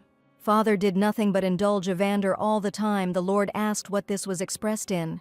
The son said that the elder brother's actions had almost destroyed the entire family, and the place of the next head should rightfully go to Beyonce. So why did some brat suddenly become the heir? He looked firmly into his father's face and asked if his words were wrong. After all, the father did not even think about making his second son a duke, although he had every right to do so. The Lord turned away and said that before appointing the next head, he tested his offspring for moral qualities. He reminded his son how he sent him and Evander into the snowfields. It was a real test of strength for them. Beyonce said that he remembered this, and also that whoever could survive a month in the desert without anything would become the next duke. He also remembered very well that Evander had returned not on his own feet, but on someone else's back. He was brought to the weakened and defeated, yet he received status. The Lord asked if his son knew why Evander was carried on his back. He replied that it was probably because he had miscalculated his strength, and making someone like him a duke wasn't that indulgence. The father said that in order to test the two of them, he sent one man. It was a knight disguised as a resident of their lands who had gotten into trouble. Beyonce didn't know about this, waiting for his father to tell him more. The Lord noted that his son not only mercilessly drove away the knight as a burden, but also, to prevent rumors from reaching his father, buried him in the snow and even checked to see if he was dead. But Evander, on the contrary, was stupidly generous and even gave him his share. How could the Lord make Beyonce the head of the family, someone who was willing to turn his back on the inhabitants of their lands for the sake of his own salvation? Beyonce replied that if he had known that the man was a resident of their lands, he would not have abandoned him so mercilessly, especially near other people's possessions. He thought that the man was from there. The father sharply told him to stop talking. He had had enough. He took a dagger from his bosom and handed it to his son. Then he said that out of respect for the fact that Beyonce was his son, he would not kill him with his own hands. However, it was better for him to commit suicide to avoid shame. After this, the father turned around and left, Beyonce shouting, demanding that he come back, outraged by his actions towards his own son. The Lord heard his screams but did not want to stop. Suddenly, he froze in front of the painting of the fox, wondering if it was still there. He would have to order it removed as soon as possible. After that, he turned around and headed towards the exit. Beyonce slowly went mad, alone in his cell. He held in his hands the dagger his father had given him, determined that he would not leave this world in this way. He laughed hysterically, then began to cry, thinking about his father's words, overwhelmed by strong emotions. It turned out that he did not become the head of the family for such an insignificant reason. If he had only known how everything would turn out, he would have long ago gotten rid of his father and headed the duchy. At that moment, footsteps were heard, and a hope flashed in Beyonce's soul that his father had changed his mind, but his heart told him of danger. Hope quickly faded, and he decided that it was most likely the jailer. He understood that now, having a weapon, he could kill him and take the keys. A man in a cloak appeared in front of him. Beyonce hid the dagger behind his back, preparing for battle. In his mind, he urged the stranger to come closer so that he could strike. He waited silently, hoping that he would come closer. However, the man kept his distance and there was no opportunity to strike. Suddenly a familiar voice sounded, which Beyonce immediately recognized. This caused him shock and mixed feelings. He was amazed. He had not seen this man for many years and did not expect to meet him alive. Beyonce looked at him carefully, not daring to speak, fear, surprise, and hope beating inside him. The lowered hood removed all doubts his older brother stood before him. Beyonce was stunned, warmth and cold filling his senses at the same time. He tried to say the words he hadn't said for a long time, and despite his hesitation, he called the man brother. But he squeezed the dagger tighter in his hand, preparing for a possible collision. Despite being confined to the tower, his older brother looked surprisingly well, strong and determined. Beyonce thought to himself that this was the brother who had incurred the wrath of the divine beast, had lost his power, and had been imprisoned. The unspoken question about the reasons for his appearance here made his heart flutter. The brother extended his hand and said that if Beyonce remained alive, he would become a source of trouble. He was determined and understood that recklessness was unacceptable, and he had no choice. His voice was cold and dispassionate. He invited his younger brother to come closer. Beyonce raised his hands, demonstrating the absence of weapons. He dropped the dagger with which he was going to kill the jailer, realizing the pointlessness of using it now. The elder brother had already drawn a sword that would render the dagger ineffective. Beyonce stuttered as he asked to be heard and for time to explain. An internal conflict raged within him, fear and hope intertwined with determination. He was ready for any outcome, from peace to battle. In those moments, the cold of reason and the heat of an emotional struggle that could change everything were mixed. However, his brother's eyes were relentless. The decision had already been made. He plunged the sword straight into Beyonce's chest, and he only managed to breathe out the beginning of a word. His legs gave way, and he realized that this was the end. Trying to hold his chest, where the wound hurt like crazy, he realized that there was no turning back. He fell heavily onto the stone surface, his arms dropping, and blood filled the space around him. The elder brother touched the younger one's shoulder. He remembered him as he was. He didn't remember their childhood, but only how Beyonce behaved after difficult events. Having firmly pronounced the words of farewell, without saying a single parting word to his younger brother, he simply silently left him to die. But suddenly, having thought, he said goodbye, my mediocre brother. This man's life ended as senselessly as it had begun from the moment he grew up. Eckhart raised his head and thought that it was in vain that he gave that woman to Assel back then. He should have finished with her quietly and not created any unnecessary problems. At that moment, the fox cub rubbed against his leg, as if trying to comfort him or just be close. Eckhart looked at him, and his gaze became softer. He was never so dear to anyone. Running his hand over the fox's ear, he said that it was time to go to the capital, although the animal did not understand why they needed this. To his silent question, the man replied that they would go to his son. He must help him, since he is still very small and cannot cope with all the difficulties alone. The faithful fox cub quietly followed him, trying to keep up and not make any unnecessary noise. At this time, various rumors about Duke Munrep were circulating in the surrounding area. Even young women discussed it over tea. Everyone was interested. Someone asked if they had heard the latest news, and one woman replied that their family hadn't gone broke yet. They asked if they had heard the latest news, and one woman replied that their family hadn't gone broke yet. The one who started the conversation said that the young head of the family, in collusion with the imperial court, summoned a monster, and apparently it was not possible to subdue it. One of the women noted that she thought so. Others jokingly remarked that it would be funny if he were eaten alive. At this point, another woman intervened in the conversation and said that the news was reaching them too slowly. There was a civil war in the Duchy of Munrepe. All three gasped in surprise. These rumors had not yet reached them. Rumor has it that the monster summoned by Duke Munrep single-handedly fought hundreds of knights and stopped the rebellion. This monster was so ferocious that it burned a lot of knights alive. The women were scared, and one said that if it was such a powerful creature, why wasn't it made a divine beast? Another said it was done to lull Beyonce into a false sense of security. It was said that this monster breathes fire without any magical devices and breaks orichalcum doors with its bare paws. It is capable of breaking through the most powerful barriers without the slightest effort. And he always carries a rabbit with him as an emergency supply. It was scary to even imagine that such a creature could become the new divine beast of the Munrep Duchy. Everyone gasped in unison. One woman wondered where they got this nameless monster to be called a divine beast. Another suggested submitting an official petition to the imperial palace. The third stated that it was impossible for such a terrible creature to be recognized as a divine beast. The maids reported all these conversations to their mistress. She was sitting in the chambers on soft pillows, with the guilty girl kneeling in front of her. The blue-haired princess looked at them with a smirk, and her dull gray-green eyes, wanting to know the whole truth. It was the third princess, Jocasta Lin Aleope, who was deeply interested in this news. She assumed that the monster was truly merciless, otherwise the Duke would not have dared to so rashly reject her marriage proposal. Such behavior was considered unheard of insolence, especially given his position at the time. At that moment, the maid, kneeling and supporting the tea table, felt her body trembling with fatigue. Her strength gave out and the cup slid off her back. The princess looked at her with bewilderment, waiting to see if the girl would be able to cope with the situation. But she gave in, and the princess kicked her. This was followed by a caustic remark that the maid was not even capable of holding a cup for a member of the imperial family. The princess raised her hand. The maids understood that this did not bode well. Everyone knew her fierce disposition. Looking at the maid, she declared that the girl would pay with her life for this oversight.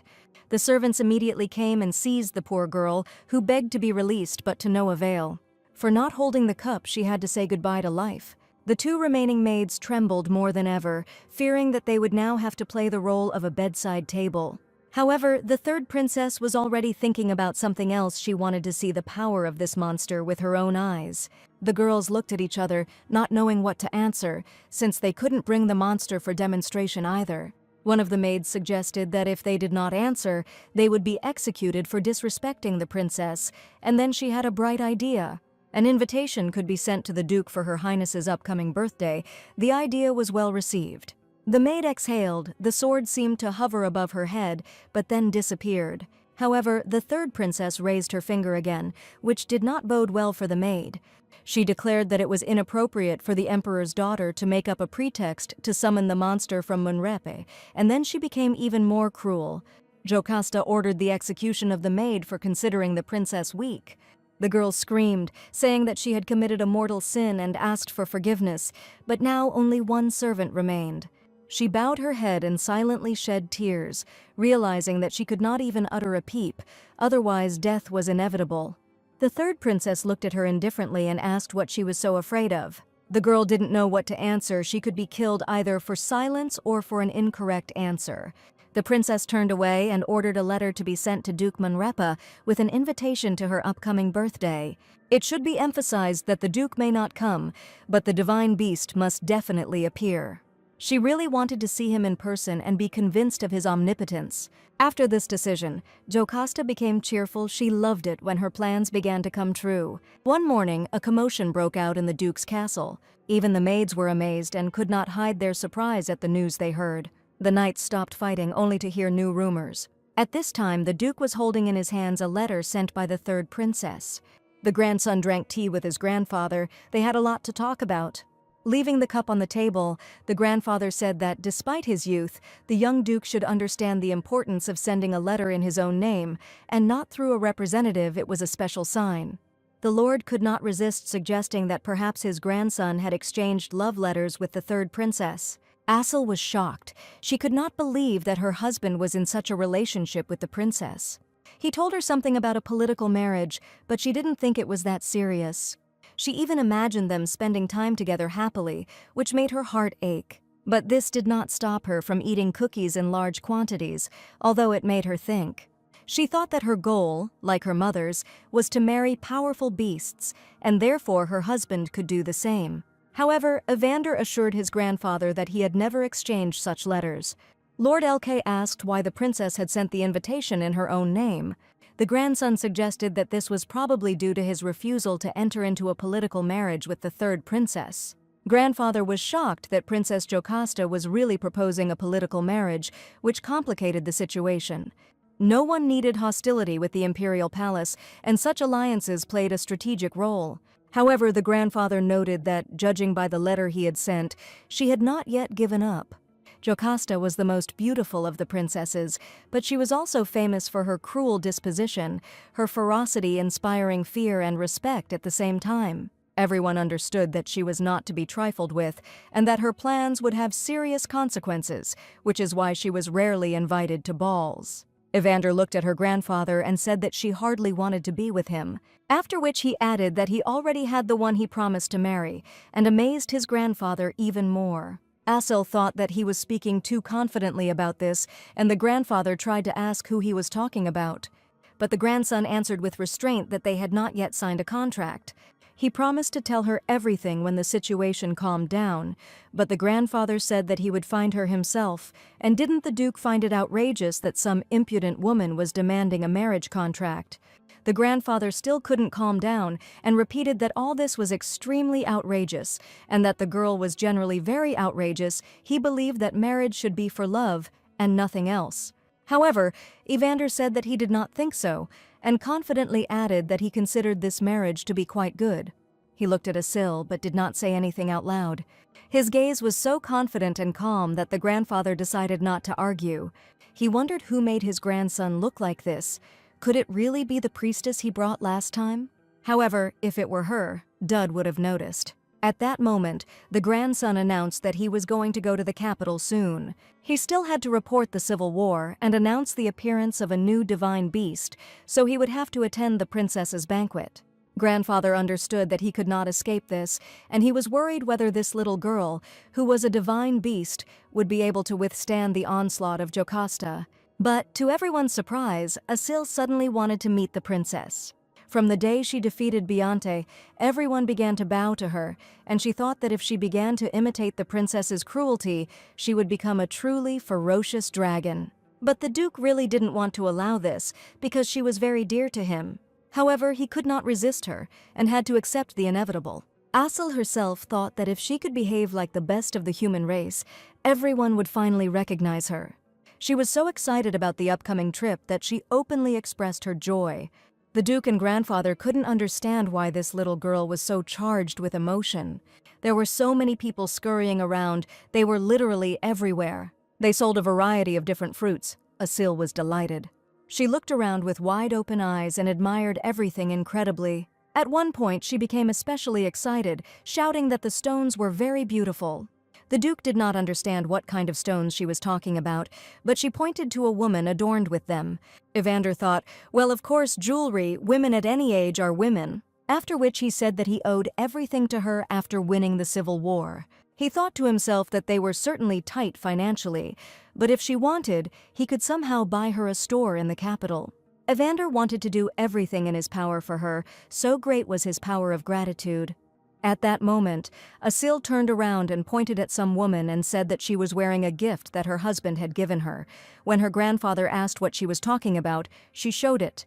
The little girl simply unfolded her handkerchief, which the young Duke had recently given her. Lord Elke turned to his grandson and thought, when did he manage to do that? Here is a meteor. After that, he said that since they had already gone to the capital, he would definitely buy Asil something. Seeing the window of a store, he suggested going in. The most beautiful jewelry that could adorn any woman was on display there. Diamonds, emeralds, and rubies sparkled so much that it was blinding. Some of the decorations were particularly elegant and could not help but attract Asil's attention. Her eyes literally sparkled. She had never seen such luxury.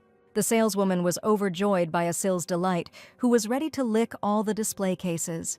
The girl noticed that the Duke's divine beast knew a thing or two about good stones, and offered to try on a few Asil decorated one horn with a ring and put on bracelets and a necklace. She was sure she was very beautiful, but her grandfather remarked that it looked as if it would be easy to lose. After which Selina asked if there was anything smaller. She was told that there wasn't one at the moment, but it could be made to order. At this time, the baby was bathing in jewelry. She loved it madly. She felt like she was rich and the most beautiful in the world, which couldn't help but please a child's heart. Lord LK sighed and said that if she ever lost it, he would buy her a new one. After which he asked if she wanted anything else, and if so, she could say so, but the grandson said that he would pay for it himself. Selina stood behind them and thought, these are really rich people. She knew about their difficult financial situation, like everyone else in the country. However, the grandfather said that the little girl had saved his life, so it was the least he could do, after which he also thought about maybe buying her the whole store. At this time, 2 people entered the room. One of them, the escort, said that he asked to convey his allegiance to Duke Sterapit. It was a priest from the temple who was looking for patrons. But then he saw those whom he had not at all expected to meet. But the unpleasant memories couldn't be erased so easily. Among them was his former novice, who immediately winced and pressed her lips into a cheeky smile. He realized that now he had a chance to win back, and he prepared for it. After which he said that, seeing the night outside, he suddenly realized that Duke Munrepe was inside. Then he turned to them and said that they hadn't seen each other for a long time. The monk noted that they did not have the money to make Selina happy, but it seemed that funds had been found for the pet. The remark sounded rude and inappropriate, so all 3 looked at him with bewilderment. Asel didn't understand at all what they were talking about, but the jewelry suited her very well. Judging by his clothes, he was a low-ranking priest. Looking at him, Evander wondered where he had left his brains to speak so recklessly. At this time, the woman accompanying him asked what he meant and received the answer that he was hinting at the family who had taken the child without showing the slightest sincerity. Selina looked closely at the priest Theodore, who had already been disgusting to her before. The woman asked in surprise if the monk was talking about the Duchy of Munrep. Lord LK grabbed his sword, preparing to punish such liberty, but his grandson stopped him and asked Duchess Sterapit to explain in more detail what had happened. The lord considered this a reasonable proposal and put the sword back into its sheath. The Duchess asked the priest to express his opinion, but he warned that it might be shocking. He stated that the knight standing outside had said that the Duke's pet needed someone to look after it and wanted to entrust it to Celine. He noted that the temple carefully checks a person's abilities before entrusting them with a child. Selina snorted, considering what was said to be complete nonsense. The priest continued, saying that even if Duke Vibrock himself had asked, he could not have broken the temple rules and would have demanded a financial audit for the child's support. However, as Theodore said, the knight simply laughed at him, throwing some kind of fake. Then he loudly declared that he had given him counterfeit coins. Asel began to listen. The priest discovered this too late, when Selina was already in the Duke's castle. He was very angry and harbored a grudge, waiting for the moment to publicly humiliate those who had deceived him. At that moment, Asel, with such a pure and childish look, declared that these were her treasures. Approaching the priest and Duchess Sterapit with a challenge, she said that this was not some kind of trash. The little girl was upset. No one dared to talk like that about her jewelry. They were received in kindergarten for good behavior. Duchess Sterapit realized that since she understood this animal, the magic of translation was at work here. This meant that the baby was in possession of a relic of the imperial family, signifying her status as a divine beast. The Duchess found it impossible that such a small creature could perform such an important role, and Asel sulked. At that moment, Lord Elkai slammed his sword on the floor in an expression of indignation. Duke Evander intervened and asked him to explain how a priest who served a god dared to call the treasures given to him by the divine beast Munrepe trash. Lord Elke realized that his grandson, despite his young age, was capable of resolving issues peacefully and with dignity. However, here Theodore realized that he had missed the mark and made a big mistake.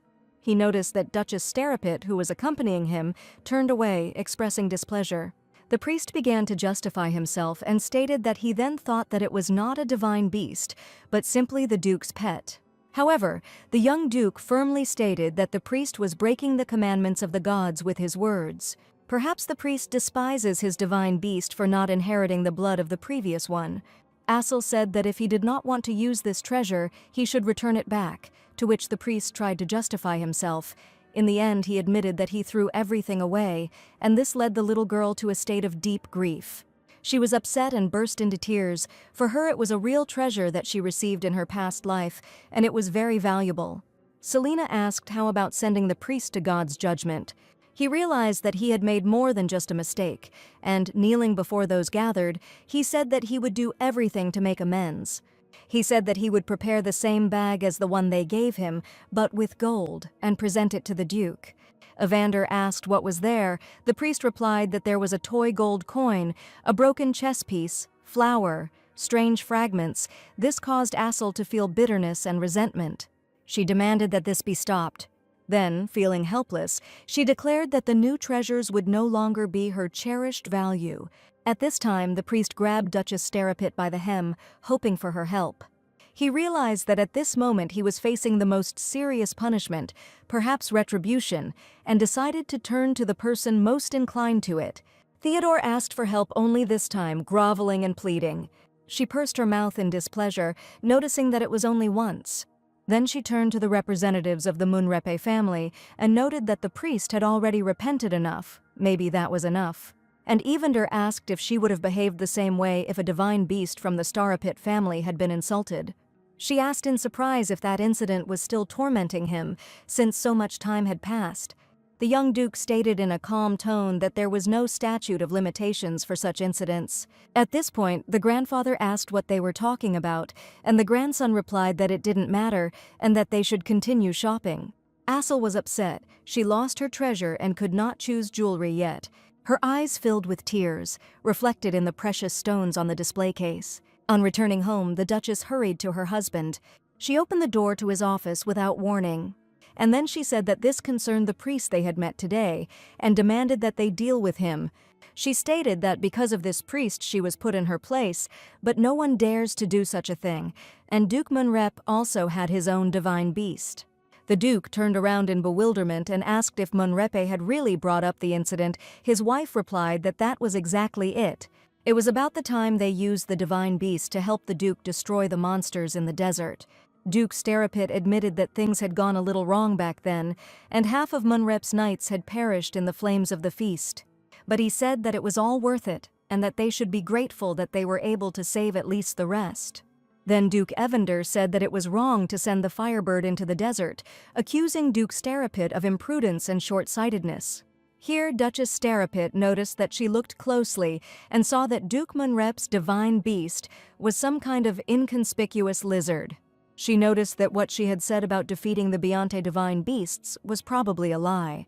The offended Duchess said that they needed revenge. As revenge, she suggested using their divine beast, Pyra. These weak dukes needed to be put in their place, and she had a very good plan. She suggested burning everything to the ground again to show her strength and power, and then it will be possible to seize the lands of your neighbors and increase your own lands. The next day, the Duke's embassy received some rather unpleasant news. The knights were simply stunned. They did not know what to do. The Starapites began their actions. This was a huge problem for Munrepe and their knights, and they needed the Duke's help to decide what to do. At this time, Assel entered the room and asked what had happened. Dylan began to explain that a request had come from Duke Starapit. They were sent an official letter asking them to hold a friendly duel. The knightly orders of the two duchies were to take part in it. This meant that the knights could not disgrace themselves, otherwise the duchies could lose their good reputation. Assel was surprised. She was simply beautiful today, because she wore the ring that they finally bought her as a bracelet, and was very pleased. However, she said that she didn't see a problem, they just needed to fight.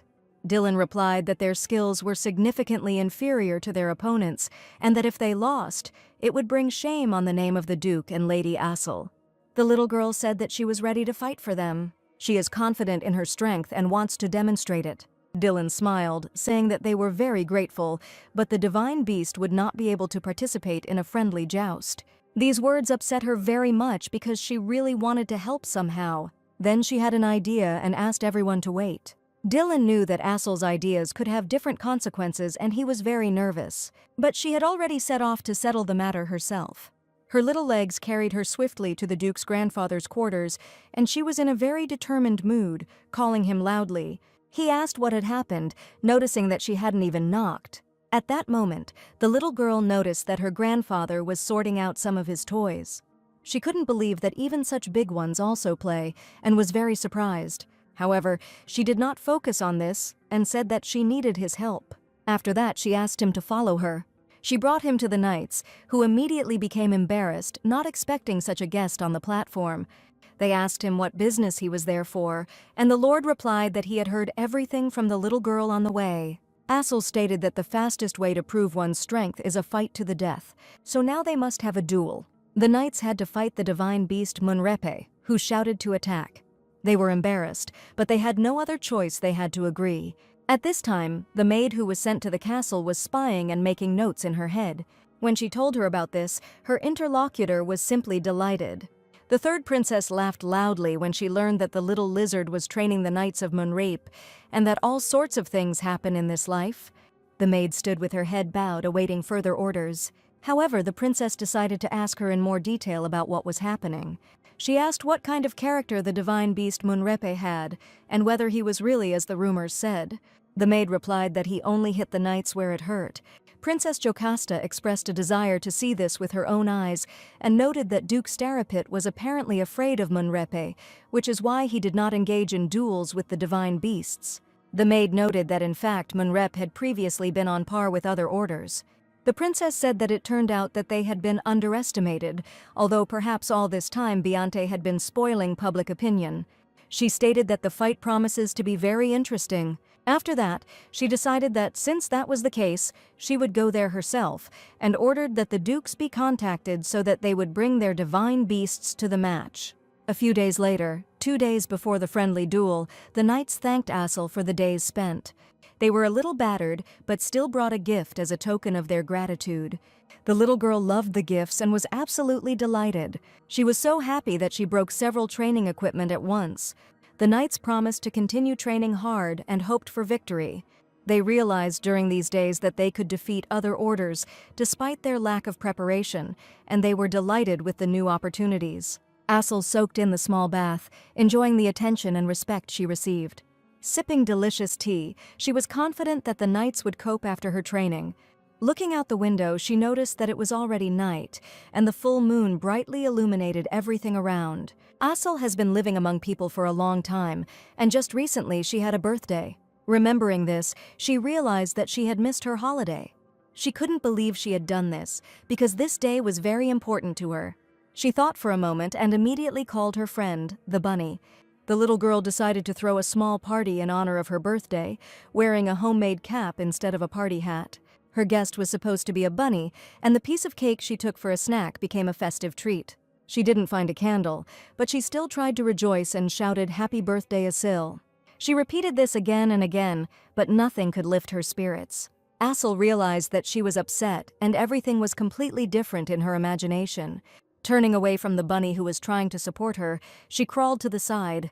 The little boy, noticing her sadness, did not know how to help her and suggested continuing the celebration. But Assel realized that all this was not at all what she needed. A real holiday should be fun, with a real cake and friends nearby. In her world, all this was there before, but now she has lost it. Her soul needed support, and she began to cry, remembering how much she missed all of this. At that moment, there was a knock on the door, and Assel heard her husband's voice. He asked if he could come in, but she couldn't answer him. There were unshed tears in her throat. The husband stood in front of the door, and then finally decided to come in.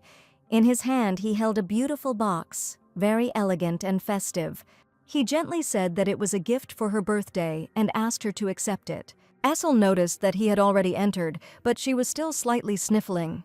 The husband apologized and said that he was very sorry that he had not given the gift earlier. Assel had an amazing run from tears to joy. The little girl immediately became cheerful when she saw the beautiful box. And when she opened it, she was completely amazed. Her husband remembered that she loved jewelry and decided to make her even more beautiful. The Duke explained that it was a neck ornament that could be worn even over a scarf. Assel was delighted and very happy. She liked this gift. Her husband put it around her neck. It suited her eyes very well. Then she asked her husband to evaluate the jewelry and say if it suited her. She noticed that he had dark circles under his eyes. Did he really not sleep at all? He replied that it was very beautiful, then said that he had heard that she was training the knights for the match. That was his job, but he did not have time and handed her a piece of paper. The Duke was busy preparing a report on the Civil War and added that he had already completed the marriage contract. Assel began to study him carefully. The first point stated that he would never have feelings for the opposite sex, and the second, that he would provide her with everything she asked for. The third one said that for the sake of the Munrepe family, Asil was giving her consent to the adoption of an heir, which left her stupefied. He noticed her look and explained that although the first and second seemed obvious, some people still broke these rules, and that he had drawn up this contract so that she could feel at ease. The little girl understood everything, but it was so sweet of him. Evander said that the third point was that they could not have children of their own, and that they would have to adopt an heir to continue the family line. He hoped that she would agree, even if she didn't really like it. Asil asked why they couldn't have children. In the garden, she was told that if a husband and wife hold hands and sleep together, a child will be born. The Duke pointed out that this was not true. They were of different species and therefore could not have children together. The little girl looked at him with wide-open eyes, and he realized what a child she still was. The Duke was even at a loss, not knowing what to do with it. Then he made the simplest decision. He simply crossed out the third point and said that in any case they would adopt. In any case they could only marry after he reached adulthood. He noted that for now, it is enough for her to look at the first 2 points if she has any doubts about something. The little girl noticed that both points only suited her and asked if he really didn't want anything for himself. In response, she heard that there was only one thing that he really wanted. He wanted her to always be by his side as his divine beast. The little girl was amazed by his loyalty, purity of intentions and devotion, and her heart felt warm. She thought to herself that she would soon return home, but she could not say it now because he looked at her so devotedly. Thanks to the second point, she could put off this conversation to say it later. She reread the contract to make sure she had the right to do so.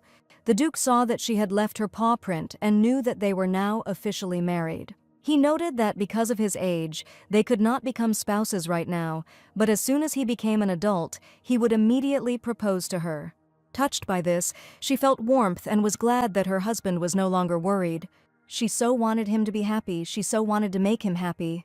But then the Duke asked how she celebrated her birthday in her homeland, and she burst into tears again.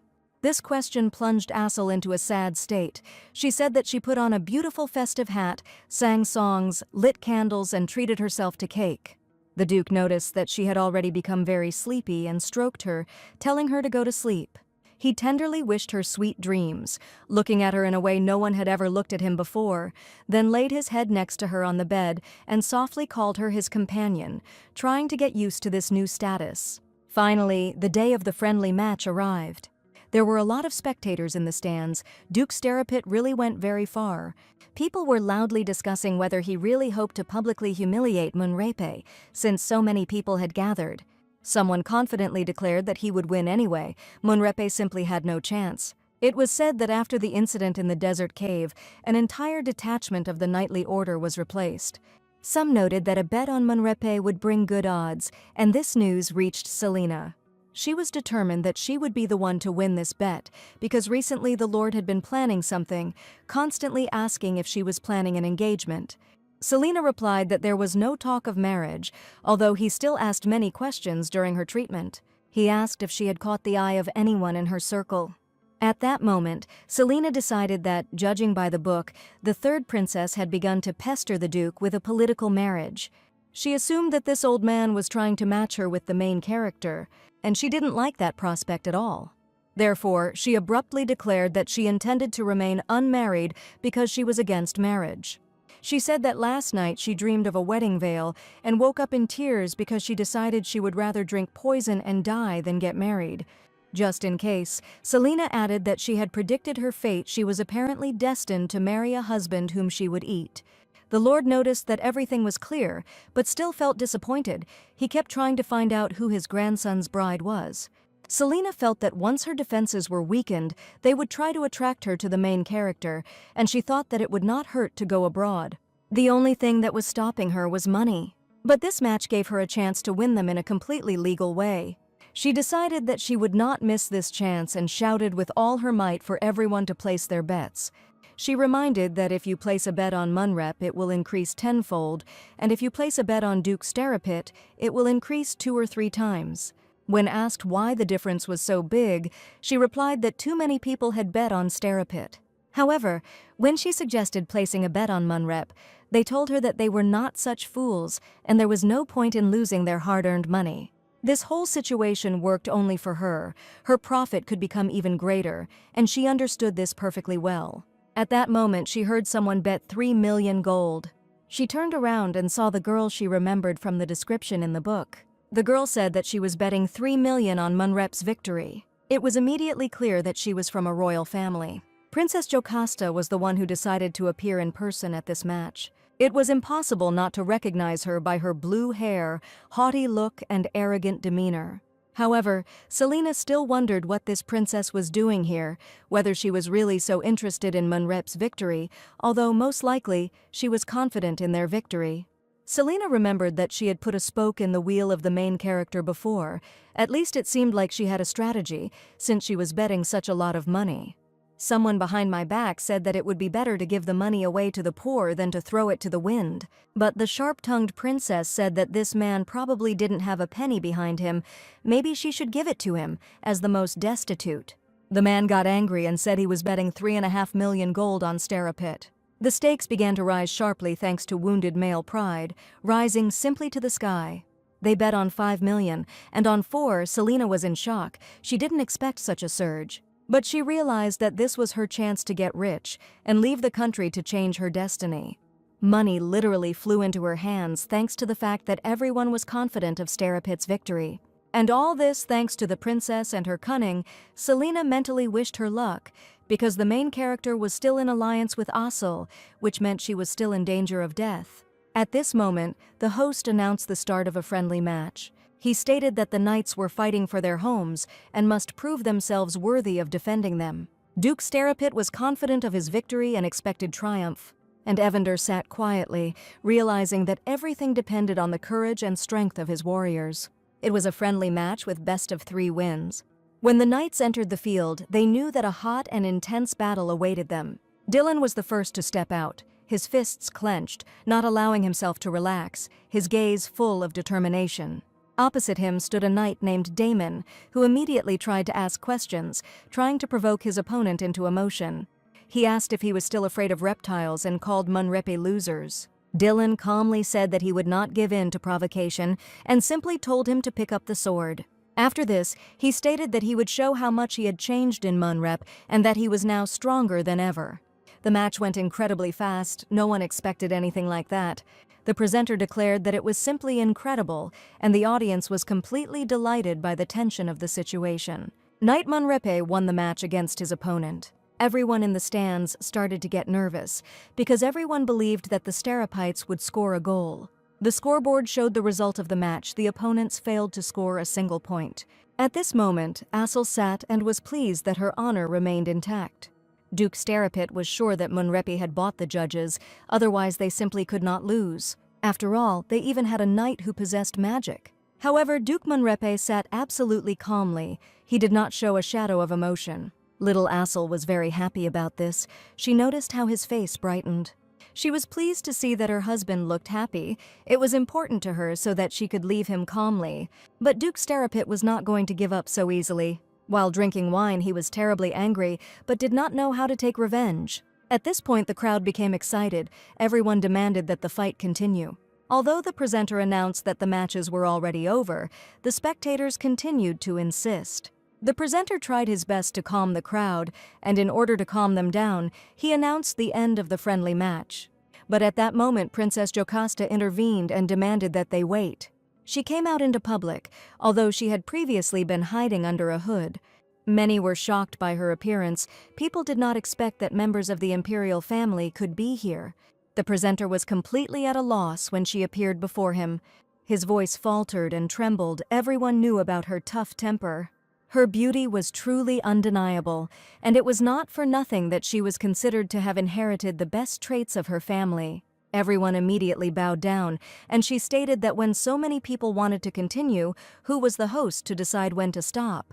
Asel was amazed. It was the first time she saw that everyone bowed to someone like that. Turning to the right, she saw that even her husband had knelt down, and even that old duke with whom they competed. So, this is the very same infamous third princess. Asel looked at her carefully and suddenly thought how cool she was. She suddenly wanted to become as impressive and strong as the princess. Jocasta said at this time that they could continue, but the difference in power between the orders was too great. Assel did not listen. She now dreamed of universal worship. Looking at the Duke who had rejected her, the princess pretended to think about how to change this and achieve equal conditions. After this, she announced that she had come up with and announced her decision. Since there were two divine beasts here at once, in order to strengthen harmony between the houses, she proposed a friendly battle of sacred beasts. It was obvious that she really liked it. She was burning with impatience. The Duke, however, was not happy about this. However, he couldn't say this out loud, only Asil noticed how his face tensed and anger lit up his eyes. At this time, Duke Starapit said that he refused because such a spontaneous duel was inappropriate. Evander supported him, noting that safety precautions were not observed here, and the battle of divine beasts could lead to disaster. The princess said there was no need to worry. She had called the magicians from the palace to erect a protective barrier. She also agreed that a surprise duel was not the best option, but sometimes fights were not announced in advance. The Duke tried to object when suddenly a new character appeared. He stood firm and confident in front of everyone and declared that he was ready to fight. His master, Duke Starapit, looked at him indignantly. He told him to sit down, but the guy with bright red hair said that it was just a fight and he just needed to act. He felt confident because he had demonstrated his strength more than once. His bright hair and red eyes spoke of a lack of weakness and even a certain cruelty. He asked the Duke if he agreed, because for him it was as easy as pie. All he had to do was defeat the divine beast Munrepe, and it was an easy task for him. At that moment, Duke Starapit pulled him by the leg of his trousers. The divine beast stubbornly pretended not to notice what was happening. Duke Starapit told him to take his place and emphasized that everything was much more complicated than it seemed. But the confident divine beast said he could make the task easier. He shouted out loud for the divine beast Munrepe to come out and fight him, since the crowd demanded it. He called out loudly to his opponent, not imagining what he looked like. At that moment, Assel thought that if she retreated now, Munrepe's honor would be completely destroyed. She remembered that she was the main one among Munrepe, and this could not be forgotten. The Starapit beast continued to shout that if the opponent showed weakness, the entire Munrepe clan would be covered in indelible shame. He loved to get the crowd going. It made their blood boil. At this time, the Duke sighed and realized that there was no escape. He picked up the baby he was about to call his wife, trying to cheer her up. Then he stood up and declared that his divine beast was here, lifting her into his arms. Everyone was just shocked at how small she was. Could it be that this tiny creature, barely visible, some kind of lizard, is the divine beast Munrepe? Everyone was indignant and said that this was some kind of setup. There were rumors that he breathed fire, but his whole appearance raised doubts. He himself looked like rabbit food, as many people noticed. The divine beast Starapit could not believe that this shiny, bald lizard, as he called it out loud, was his rival. It was impossible to address Assel like that. She became furious. She even spat out fire. After that, she squealed, and it all looked so cute and unexpected that it became clear that she definitely wouldn't be able to defeat him. But she still shouted furiously at him to attack. She would show him how strong she was. When she entered the arena, the difference in height became so obvious that no one understood why they would arrange a massacre for a child. The divine beast Starapit asked what was wrong with calling a bald head bald, since it was actually bald. Assel got furious and declared that she was not bald at all. She still had a shell. Then he noticed that it wasn't just the remains of hair, but when the shell broke, that's when she would truly become bald. Assel understood that she had nothing to say. She really was bald, but no one dared call her that. However, Pierre still egged her on and noted that the stronger the divine beast, the closer the color of its eyes was to the color of its fur.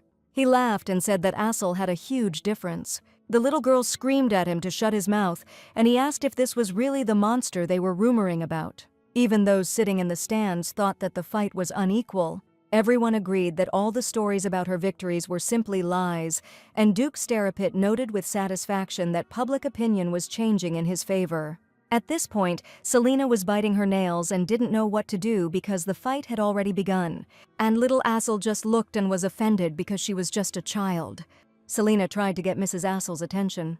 She shouted that she knew how to improve hair growth, and strangely enough, the president of the Bald Association turned out to be nearby. He seemed genuinely interested, which was a bit inappropriate at the moment. At that moment, Assel pulled herself together and shouted that the less hair, the stronger the spirit. And she realized that now she could fight, and she had the strength. Inside, she felt that fate had given her a chance again. Everything depended only on her determination. Selena screamed at Assel to hold on, and the president of the Bald Association asked her to reveal the secret. However, Selena had already run away, begging not to be pursued. The divine beast. Starapit looked back at them and thought that he could finish this in no time. He decided it was time to transform. Having launched this process, he felt his strength and power. He beckoned the little lizard with his finger and said that it wouldn't take long. The presenter commented on the situation, noting that the divine beast Munrepe rushed towards the enemy at an insane speed. Assel was indeed running as fast as she could now, feeling furious. Her speed was truly enormous. She put all her anger into it, and she crashed into Duke Starapit's divine beast, after which something unexpected happened. He bounced off like a cork, despite the incredible difference in size between them. Pierre didn't even have time to understand what had happened and indignantly demanded to wait. In fact, he almost lost, almost flying out of the arena before the fight even started. At this point, Selena shook her head in disbelief, wondering what had happened. Starapit grinned, not believing what had happened, and thought how the bald lizard dared to tease him. He then declared that there would be no more concessions, and plumes of flame engulfed the entire arena. It was really impressive. Everyone's mouths just dropped in amazement. The true form of the divine beast appeared in the form of a bird, enveloped in hot flames. She had sharp claws, a beak, and perfect feathers. Everything was on fire. This foreshadowed a bad outcome for the divine beast on the young duke's side. However, the little girl was always interested in things she hadn't seen yet. Assel looked at it, fascinated. The sight was new. The beast rose into the air above her and let out a cry that if the bald one defeated him, he would call her big sister for the rest of his days. However, he then laughed and stated that this would not happen. The duke clenched his fists. It was unfair to Assel since she couldn't fly. He had to make sure she wouldn't give in to provocation. The more heat emanated from the beast on Starapit's side, the more worried the duke became. He remembered how he had burned their nights and couldn't understand how he had allowed it to fight with a little baby. The duke watched what was happening, and his heart sank with pain, but he could not resist the third princess. He rose to his feet, and in his thoughts hoped that Assel would hear the call to run away. However, she stood like a stone statue, as if frozen. The duke shouted to her, trying to attract attention, but in vain. At that moment, a huge ball 30 times larger than her was directed towards her. The commentator immediately stated that the baby probably wouldn't be able to withstand the force of the flames that were unleashed on her. The ball was so huge that Assel simply could not survive it. But why did she just stand there and do nothing? She was just watching. She froze in place. It was impossible to allow her to die so ingloriously. The duke shouted for the match to be stopped and tried to awaken Assel with the power of his mind. Selena prayed with all her heart, hoping to convey her support to her. However, Duke Starapit drank his wine calmly. He did not think that victory would come to him so easily, and this gave him pleasure. Assel stood motionless and watched, while the duke screamed desperately. He demanded that the competition be stopped immediately, as it was unfair.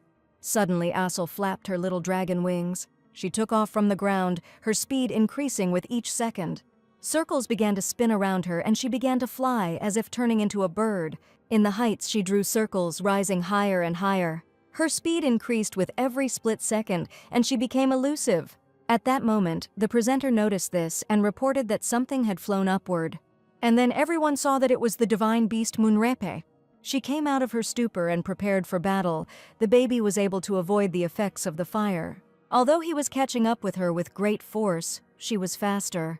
All the spectators in the stands were taken aback. No one expected this from the lizard. Even the duke was surprised that she could really fly. However, she trained alone in silence for a long time, but forgot to tell others about it.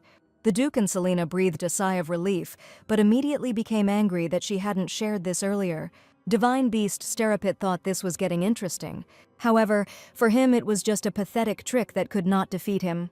The fire inside it blazed brighter and brighter, and the ball swelled more and more. He directed a stream of fire towards Assel so that she would prepare for the next blow. Finally, she came to her senses. Her shock and numbness had passed, and she was ready to fight. She shouted that one should not underestimate the enemy, and began to fan the purple flames. With each passing second, it grew stronger and stronger, heading towards the fire that the divine beast Starapit was releasing. He didn't loosen his grip, his ball kept growing, and it became increasingly difficult for her to compete. Finally, the two flames met, creating a brilliant confrontation of fire. At this point, the presenter was shouting that this was incredible, the spectacle was truly unthinkable.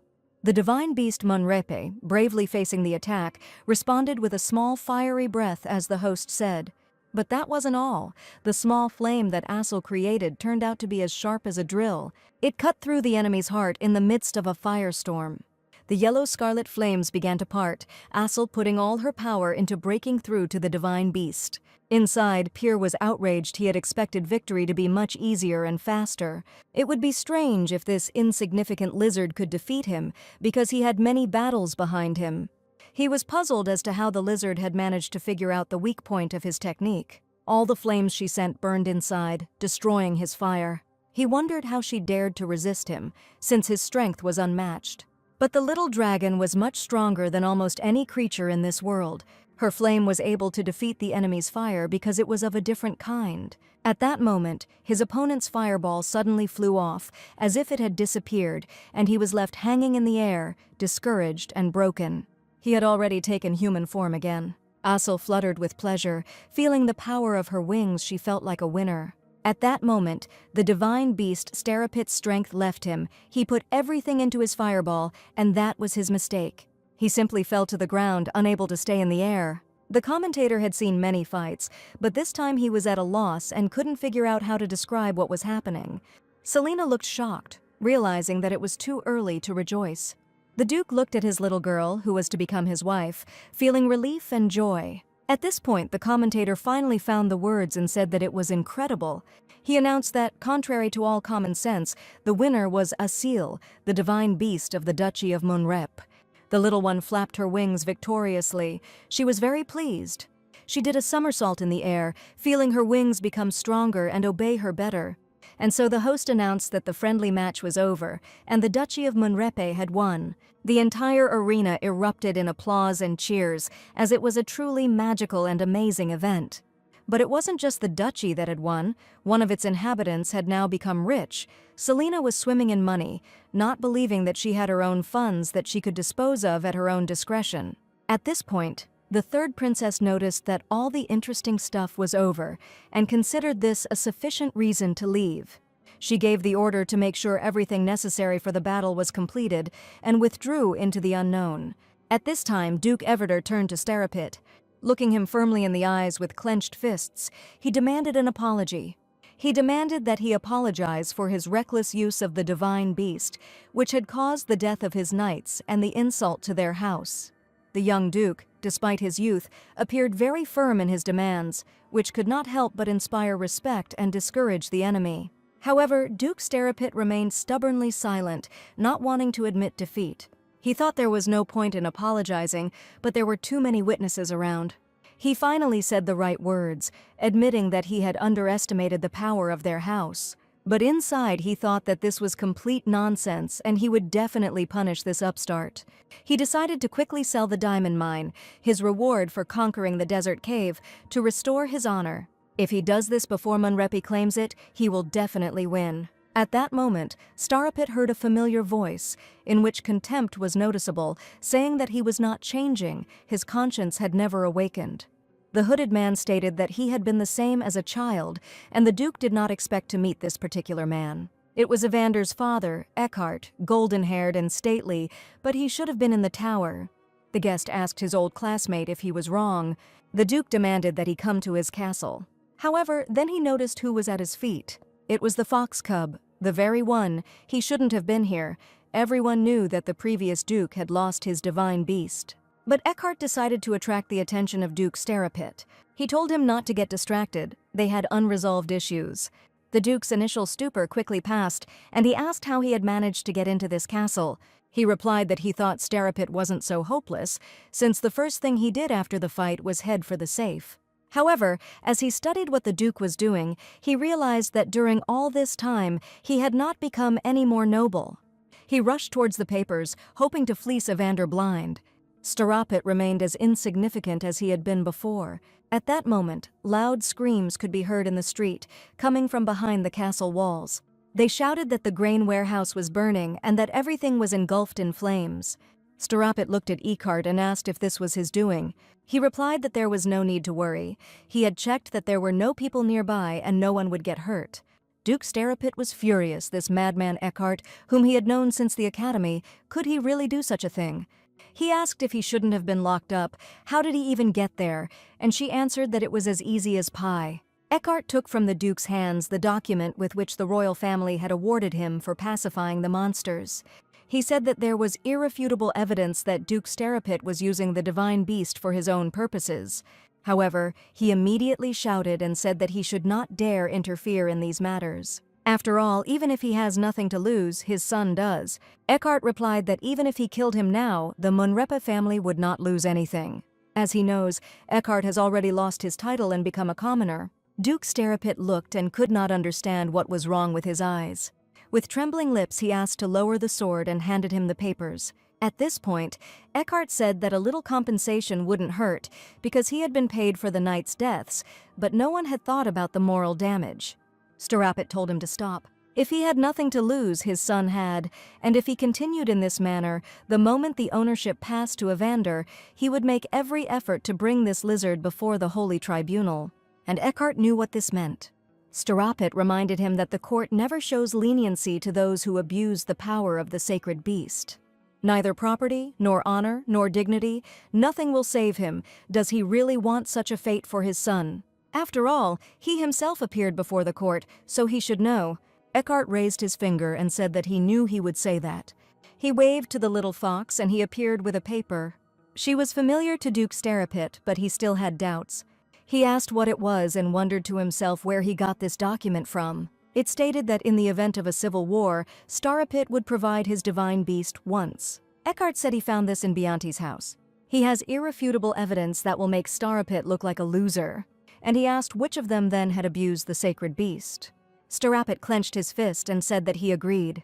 He told Evander to take the documents and get lost. At this time, the fire from the warehouse was already engulfing everything around.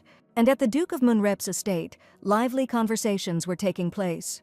The knights said among themselves that Evander was destined for a heavenly blessing for the difficulties he had to face. They noticed that he behaved with the utmost dignity. Dylan also said that he wouldn't want to go back to the times before Asil. Everyone cheered loudly for Evander and the little baby. She really enjoyed the attention. They thanked her, calling her a divine beast, and said that they eagerly awaited her instructions. She drank the delicious fruit drink, enjoying its refreshing taste, completely satisfied with everything that was happening. However, everyone was so active that she wanted to be in silence for a while. She came out and sat down on a small bench to rest, but at that moment she heard footsteps and a familiar voice. He said she still looked the same, sweet and vulnerable. Her father, whom she had already seen earlier in the forest, approached her. He addressed her as child and told her not to hurry. Asil wondered why Dad was here, why he didn't come to see his son. However, he had something in his hand, which he handed to her. It was a small blue box, covered with gold ornamentation. The little girl opened it and saw interesting things. The first thing that caught her eye was the sparkling cat toy that she liked so much. But there was still a pile of papers on which something was written in trembling handwriting. The father turned around and said that the fishing rod was for her and the documents were for his son. She asked if he wouldn't come in. Without turning around, he said that it was not worth it, and she could not say that she saw him. The little girl sat puzzled, wondering if her father never saw her husband. It was very strange because everything in her life was different. However, she could not give orders to an adult who, by all appearances, was quite brave. It was unknown how this could end, so she simply headed back to the castle. On the way, she shouted that she had a gift for her husband. After examining the papers, Evander thought that only one person could have given them. Distracting the little girl from her new toy, he asked if his father had really given it to her, after which he stated that she would not be able to lie to him. The little girl had no choice but to confess. Evander thought about it. After his father destroyed the family, he left. However, before this, he made him a duke, placing him as ruler of his family. Evander was left alone, and he felt somehow strange and lonely. And he also wanted to hate his father. But now he presented him with an amazing gift, which suddenly made his heart flutter.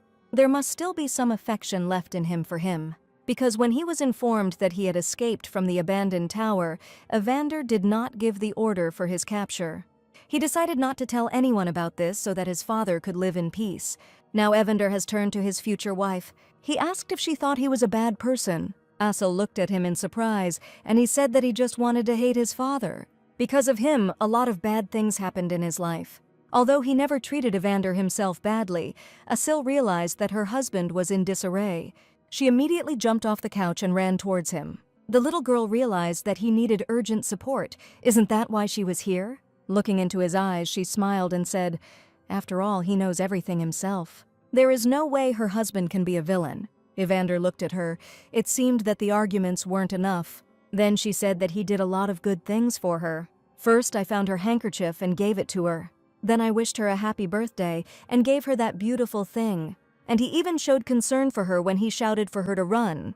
The little girl touched his hand and said that she was sure that her husband was not bad. She stroked him again to encourage him further. However, Evander thought that everything was not so simple because he hated his father. Well, that is, he wants to hate, but it is very difficult for him. But he read that it was right. He was sure of it. Therefore, he expected from his future wife complete sincerity, of which only she was capable. And he realized that she said all this from the bottom of her heart, and suddenly his soul ached. He bowed down. Finally, he pulled himself together, looked up at her and said, "Thank you for believing in him, his future wife." Night fell, it was time to sleep. Assel told the bunny how her mother used to say that her father and husband didn't get along. This turned out to be true, but Assel herself got along well with all of her fathers. There was only one thing she felt awkward about. It was a beast-like black dragon. He was quite strange. The flapping of his wings caused clouds to swirl. But he was Assil's biological father. However, she could not remember his name. It began with R. She was told that her name was an echo of his. When the baby hatched, he said he was going on an important business trip and has been gone since. As she was falling asleep, the little girl wondered where her biological father was, and what ultimately happened to him and to those who were the same as her. The next day, the Duke and the little girl had an interesting meeting. The third princess herself visited them. She stated that she had been in a very good mood lately because she had experienced a lot of interesting emotions. In addition, she gained a lot of resources, and thanks to this, she received some secret things that could be used behind the back of her enemy, the Crown Prince. She remarked that she would never have thought that the Duke could be of use to her. He answered with restraint that he was glad that he could help, and she immediately noted the virtues of the divine beast. The little girl tried to copy the princess, who was famous for her cruelty, in everything. Assel thought that thanks to this, she could become a real fierce dragon. Her copying looked quite comical and could not go unnoticed. So the third princess just laughed when she discovered this. She leaned towards her and asked her directly why she was repeating after her. The little girl shook her head, trying to say that it wasn't so, but she was already busted. The princess laughed and said that it was too obvious. After which she stated that she needed to discuss something with the Duke alone, so he asked her to leave for a minute. The Duke stated that the divine beast was one with the head of the house. There was no reason for her to leave. However, the princess reasonably noted that physically there were two of them, and when there were too many ears, you couldn't hear anything good. After which Jocasta declared that if the Duke did not let her go, she would decide that he wanted to marry her and would send another proposal. Evander had no choice but to send Assel outside to have a little fun. She couldn't resist him, so she had to leave. Then the third princess said that she had a question for the Duke, after which she asked him if he loved peace. The Duke did not expect this. He repeated her question and thought about it. She said she had the expression on her face of a person who least of all fits the word peace. The princess laughed and said that such a reaction hurt her a little. It seemed to him that she was trying to flirt. He asked what the motives for this question were. She said that she would tell him everything when he answered. Afterwards, she said that he knew why His Majesty the Emperor had persuaded the Great Temple to ignore the call of his divine beast. The Duke remarked that his existence was incredibly important to the Empire, but Jocasta stated that they could then designate any beast as divine. In fact, the Crown Prince was to blame for everything. The entire Empire knew of his interest in divine beasts. He didn't like that his family didn't have one of their own, and he looked for ways to get one. And the fact that he, Evander, managed to use summoning magic was also the result of his efforts. The Crown Prince was curious about what would happen if a beast without the blessing of the gods became divine in case of failure.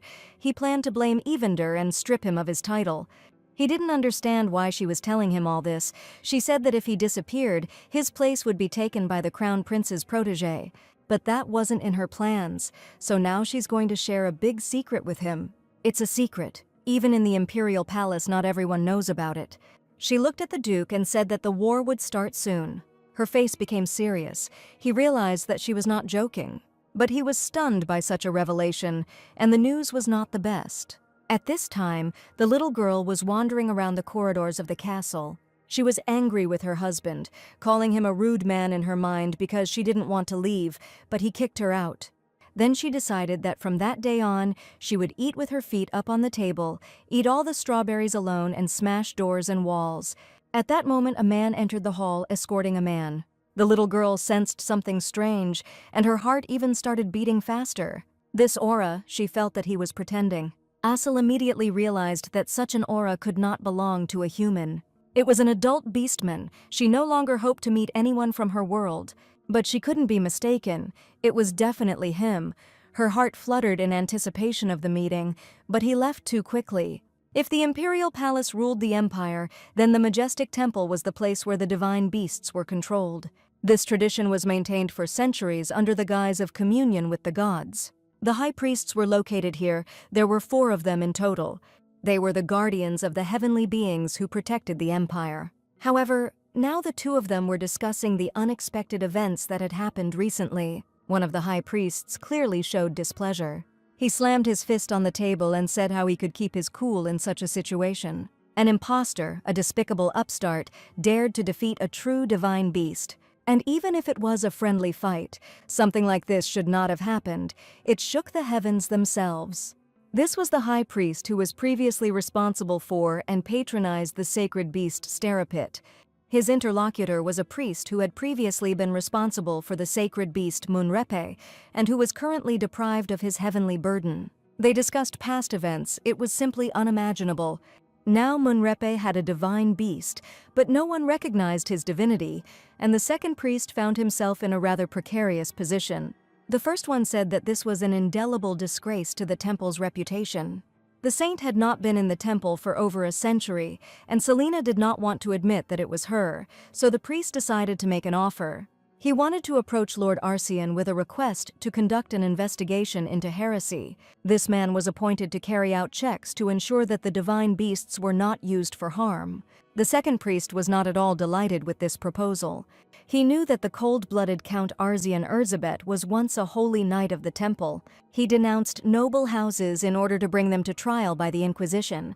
For saving the city, which had almost fallen under the onslaught of monsters several years ago, he was awarded the title of nobility. Lord Erzabet should have conducted a fair investigation to determine whether there were any irregularities. The second priest asked if it was permissible for them to act without telling the other 2. He pointed to the empty chairs where the High Priestess of Sky should have been sitting. The fourth was High Priest Sunrise. The first one said that they could tell them later because the result was important. The impostor needed to be stripped of his title, and they would agree with that. At this time, peaceful events were taking place in the castle. Asel looked at the piece of sky on the ceiling and thought about her own things. She didn't pay attention to what was happening around her, which greatly embarrassed those around her. With her arms spread wide, she was thinking about her own things, and she didn't even pay attention to the gifts presented to her. She remembered that beastman. Who could he have been? But she certainly couldn't be mistaken. She knew that he was from their world. But she didn't feel his presence as strongly as she would have liked, and yet he seemed familiar to her, as if she had met him before. Asel thought that if they met again, she would ask him to take her to the Beastman Forest. At that time, her grandfather called her a little robber. Then he asked if she even listened to her grandfather. The little girl began to come back from her thoughts, although they were so sweet to her, and Lord Elke asked if she liked the birthday present he had prepared. Asel said somewhat indifferently that she liked it, noticing that she had simply thought for a second. At that moment, Selena said that she also had a modest gift for her, a special hair tonic, the latest fashion in the capital. Grandfather immediately began to be indignant at me. Why give the tonic to a child? Selena noted that she promised her, because Asel was worried, and how else could she earn the dragon's favor? Grandfather said that Asel's hair would grow back when she grew up. He wanted to take the tonic, but Asel didn't give it to her. He noted that if she started using it now, she would lose even her childhood hair and become completely bald. In any case, as soon as she sheds her shell, she will go bald. The little girl's eyes filled with tears. She buried her face in the blanket, and the Lord asked if Selena had heard that the Inquisitor would be arriving soon. She grabbed her head and was simply in shock because a lot had happened because of him. In the original story, he was the main villain. Arzian pretended to be a devout holy knight and the saint's right hand, but in the end he betrayed her, and she almost died because of him. And for some reason, he also felt a deep hatred for the House of Monrepe and even cursed the Duke on his deathbed. But another thought came into Selena's head. If a church inquisitor can fabricate a crime, it means that Asel is now in the greatest danger. And only when she is safe will this house prosper. Selena took Asel by the paws and said that she had one request. It would be better if the baby sat in her room for a while. The inquisitors should not be underestimated. Asel, of course, did not like this, but both adults insisted on their own. Grandfather quite rightly noted that even a black dragon needs to know when to retreat. Asel repeated his words and said that she understood everything. And she honestly decided that she would try very hard. She even promised that she would stay in her room and not go out. But how could she resist when the weather was so beautiful outside? Of course, the child's patience didn't last long. 3 days later, she quietly slipped out of the room because she was bored. She suggested that the bunny play hide and seek to at least have some fun. After counting to 10, she went to look for him. She looked everywhere, but she couldn't find him yet. So running along the corridor, she went very far from her room, and I didn't even notice it at all. But there was no bunny under the carpet either. She ran down the corridor thinking that the bunny had been captured while she was looking for it and fried. And then a sill hit someone's leg with all her might. The man turned around and she saw that it was the one she really wanted to see. Asel was in shock and panic, but inside she felt a flash of joy. It was the same adult beastman she had seen recently. He stopped and looked at her carefully with a firm, cold gaze, after which he said that it looked like she was a black dragon. The little girl was glad that he immediately understood who she was. He asked what she was doing there, noticing that she was a very small, cute child. There was no place for him in the human world. It was unclear how he got here at all. The little girl froze in a stupor for a moment. As it turned out, this was typical for her. So he repeated his question again, noticing to himself that it was a very tiny and charming child. Asel couldn't resist asking if he was really an adult beastman, to which she received an affirmative answer. He asked where her parents were. She said that she didn't have any. She was alone. The beastman asked what she was doing here all alone. She stuck out her little chest and said that she was the boss in Munrep. He was taken aback and asked if she was really a divine beast of this kind. He clenched his fists, because it was for her soul that he came there. After that, he suddenly said that this was not the place for talking. Having uttered some spell, he drew a circle. Holding it in his hands, he then moved it to the floor. They both, along with Asel, found themselves in its center and were suddenly transported to a completely different place. The little girl was simply in shock, and when she saw the coat of arms, her delight knew no bounds. She saw a black lizard on it. It was so nice to see something from a past life. Trying to get her attention, the beastman told her to turn towards him. Then he noticed that for a black dragon she was incredibly small. They even fed her. Asel said that she was always like this, and then asked what kind of animal he was. He folded his hands and said that he was also a black dragon, after which he asked if her irresponsible parents even knew where she was. The little girl said that her mom and dad are not irresponsible. You can't talk about them like that. Lord Erzsébet thought to himself that when it came to magic, there was no one better than the black dragons. Yet her parents couldn't even block human summoning magic. He was deeply outraged by this, and Asil tried to protect her parents. He thought they must have looked away from the child for a moment. Apparently they were busy with their own affairs, drinking and partying. Then she was called and she left her world. He couldn't take such magic lightly, because summoning animals through the barrier protecting the forest had to be too powerful. He himself was sent on a reconnaissance mission to the human world, and Asil suddenly came very close to him and touched him. He had to do a thorough investigation now. He couldn't be careless, and the little girl touched his cheek and asked if he could take her home. He felt sorry, but he couldn't help her in any way. There was too little mana in the human world. The little girl was upset, but he said that there are things that even an adult beastman cannot do. She really wanted to go home, but he couldn't help her in any way. Arsian knew he needed to tell his people that human magic had become stronger. Looking at the upset little girl, he crouched down and said that he could protect her and convey the message to the forest that she was okay and safe. Asil looked at him with hope. It was of course not enough, but still pleasant. At the same time, he asked her name. She told him her name. He thought that this was exactly the same name as his daughter, who lived in the forest. She's probably grown up now and can swallow 3 piglets at once. After that, I asked her what her mother's name was. She replied that her name was Brianna. Arsian noted that this was also the name of her ex-wife, and he asked what her biological father's name was then. The baby said she didn't remember. There seemed to be something with an A, but she didn't know for sure. Her mother told her that her name comes from her father's name, but she hadn't seen him for so long that she had completely forgotten about it. Arsian thought indignantly, what kind of father is he if even his own daughter doesn't remember his name? He looked at his notes and thought that there were no other black dragons named Brianna. Arsian thought that maybe it was someone he knew. He was now looking at the names the little girl had given him. And then I remembered that there is only one black dragon whose name begins with A. He told her that her mother's name was the same as his ex-wife's, and her father's name was the same as his. For a sensible adult, he was still rather dull. It finally dawned on him. He suddenly realized that the likelihood was too high that this little girl was his daughter. Looking at the beautiful sun, he thought about what he should do. He has been in this world for too long, and he and his wife are divorced. Arsian hadn't turned on the geomagic communicator he used to communicate with her for several years.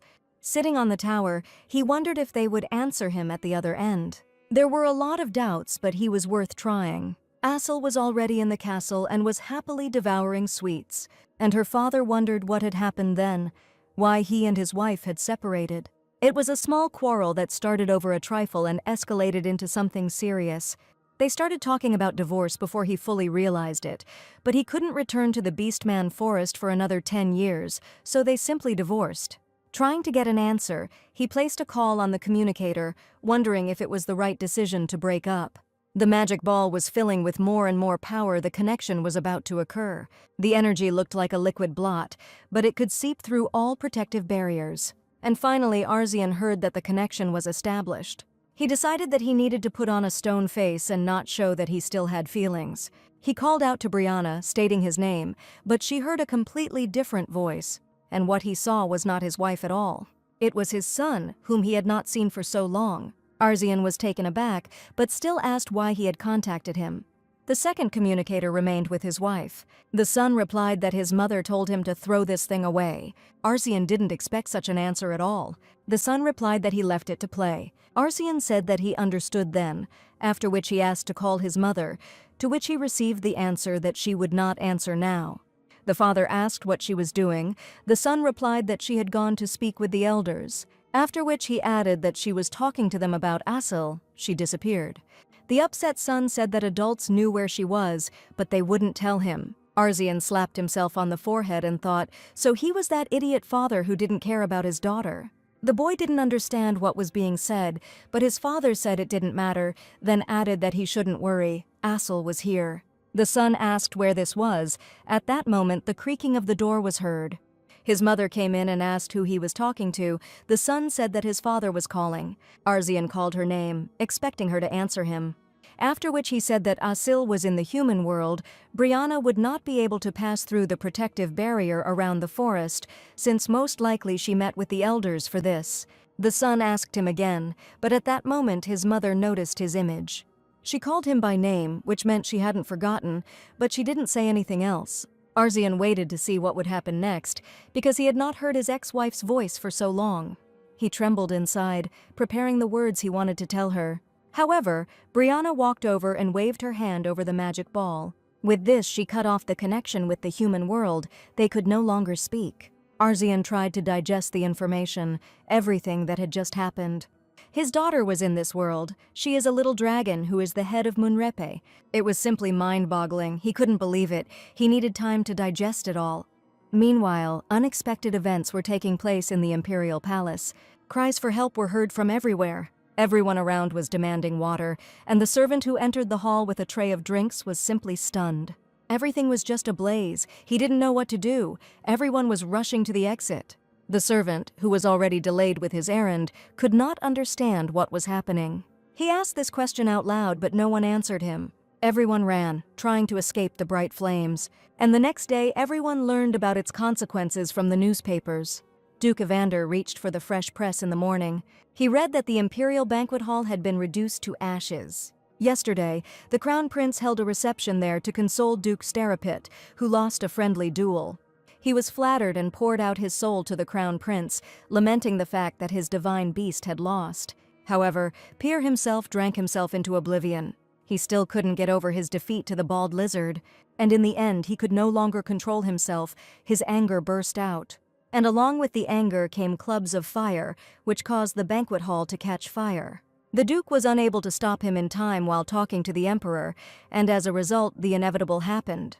The banquet hall, which was distinguished by its exquisite luxury, was lost forever. It simply burned to the ground. Nothing was left of it. What was worse was that half of the crown prince's silver hair, his pride, had also turned to ashes. His Highness was furious and issued a decree banning divine beasts from appearing in the imperial palace. The Duke read the article to the end, and Asil was upset. Evander thought that her Princess Jocasta must have been delighted, and the little girl felt sorry.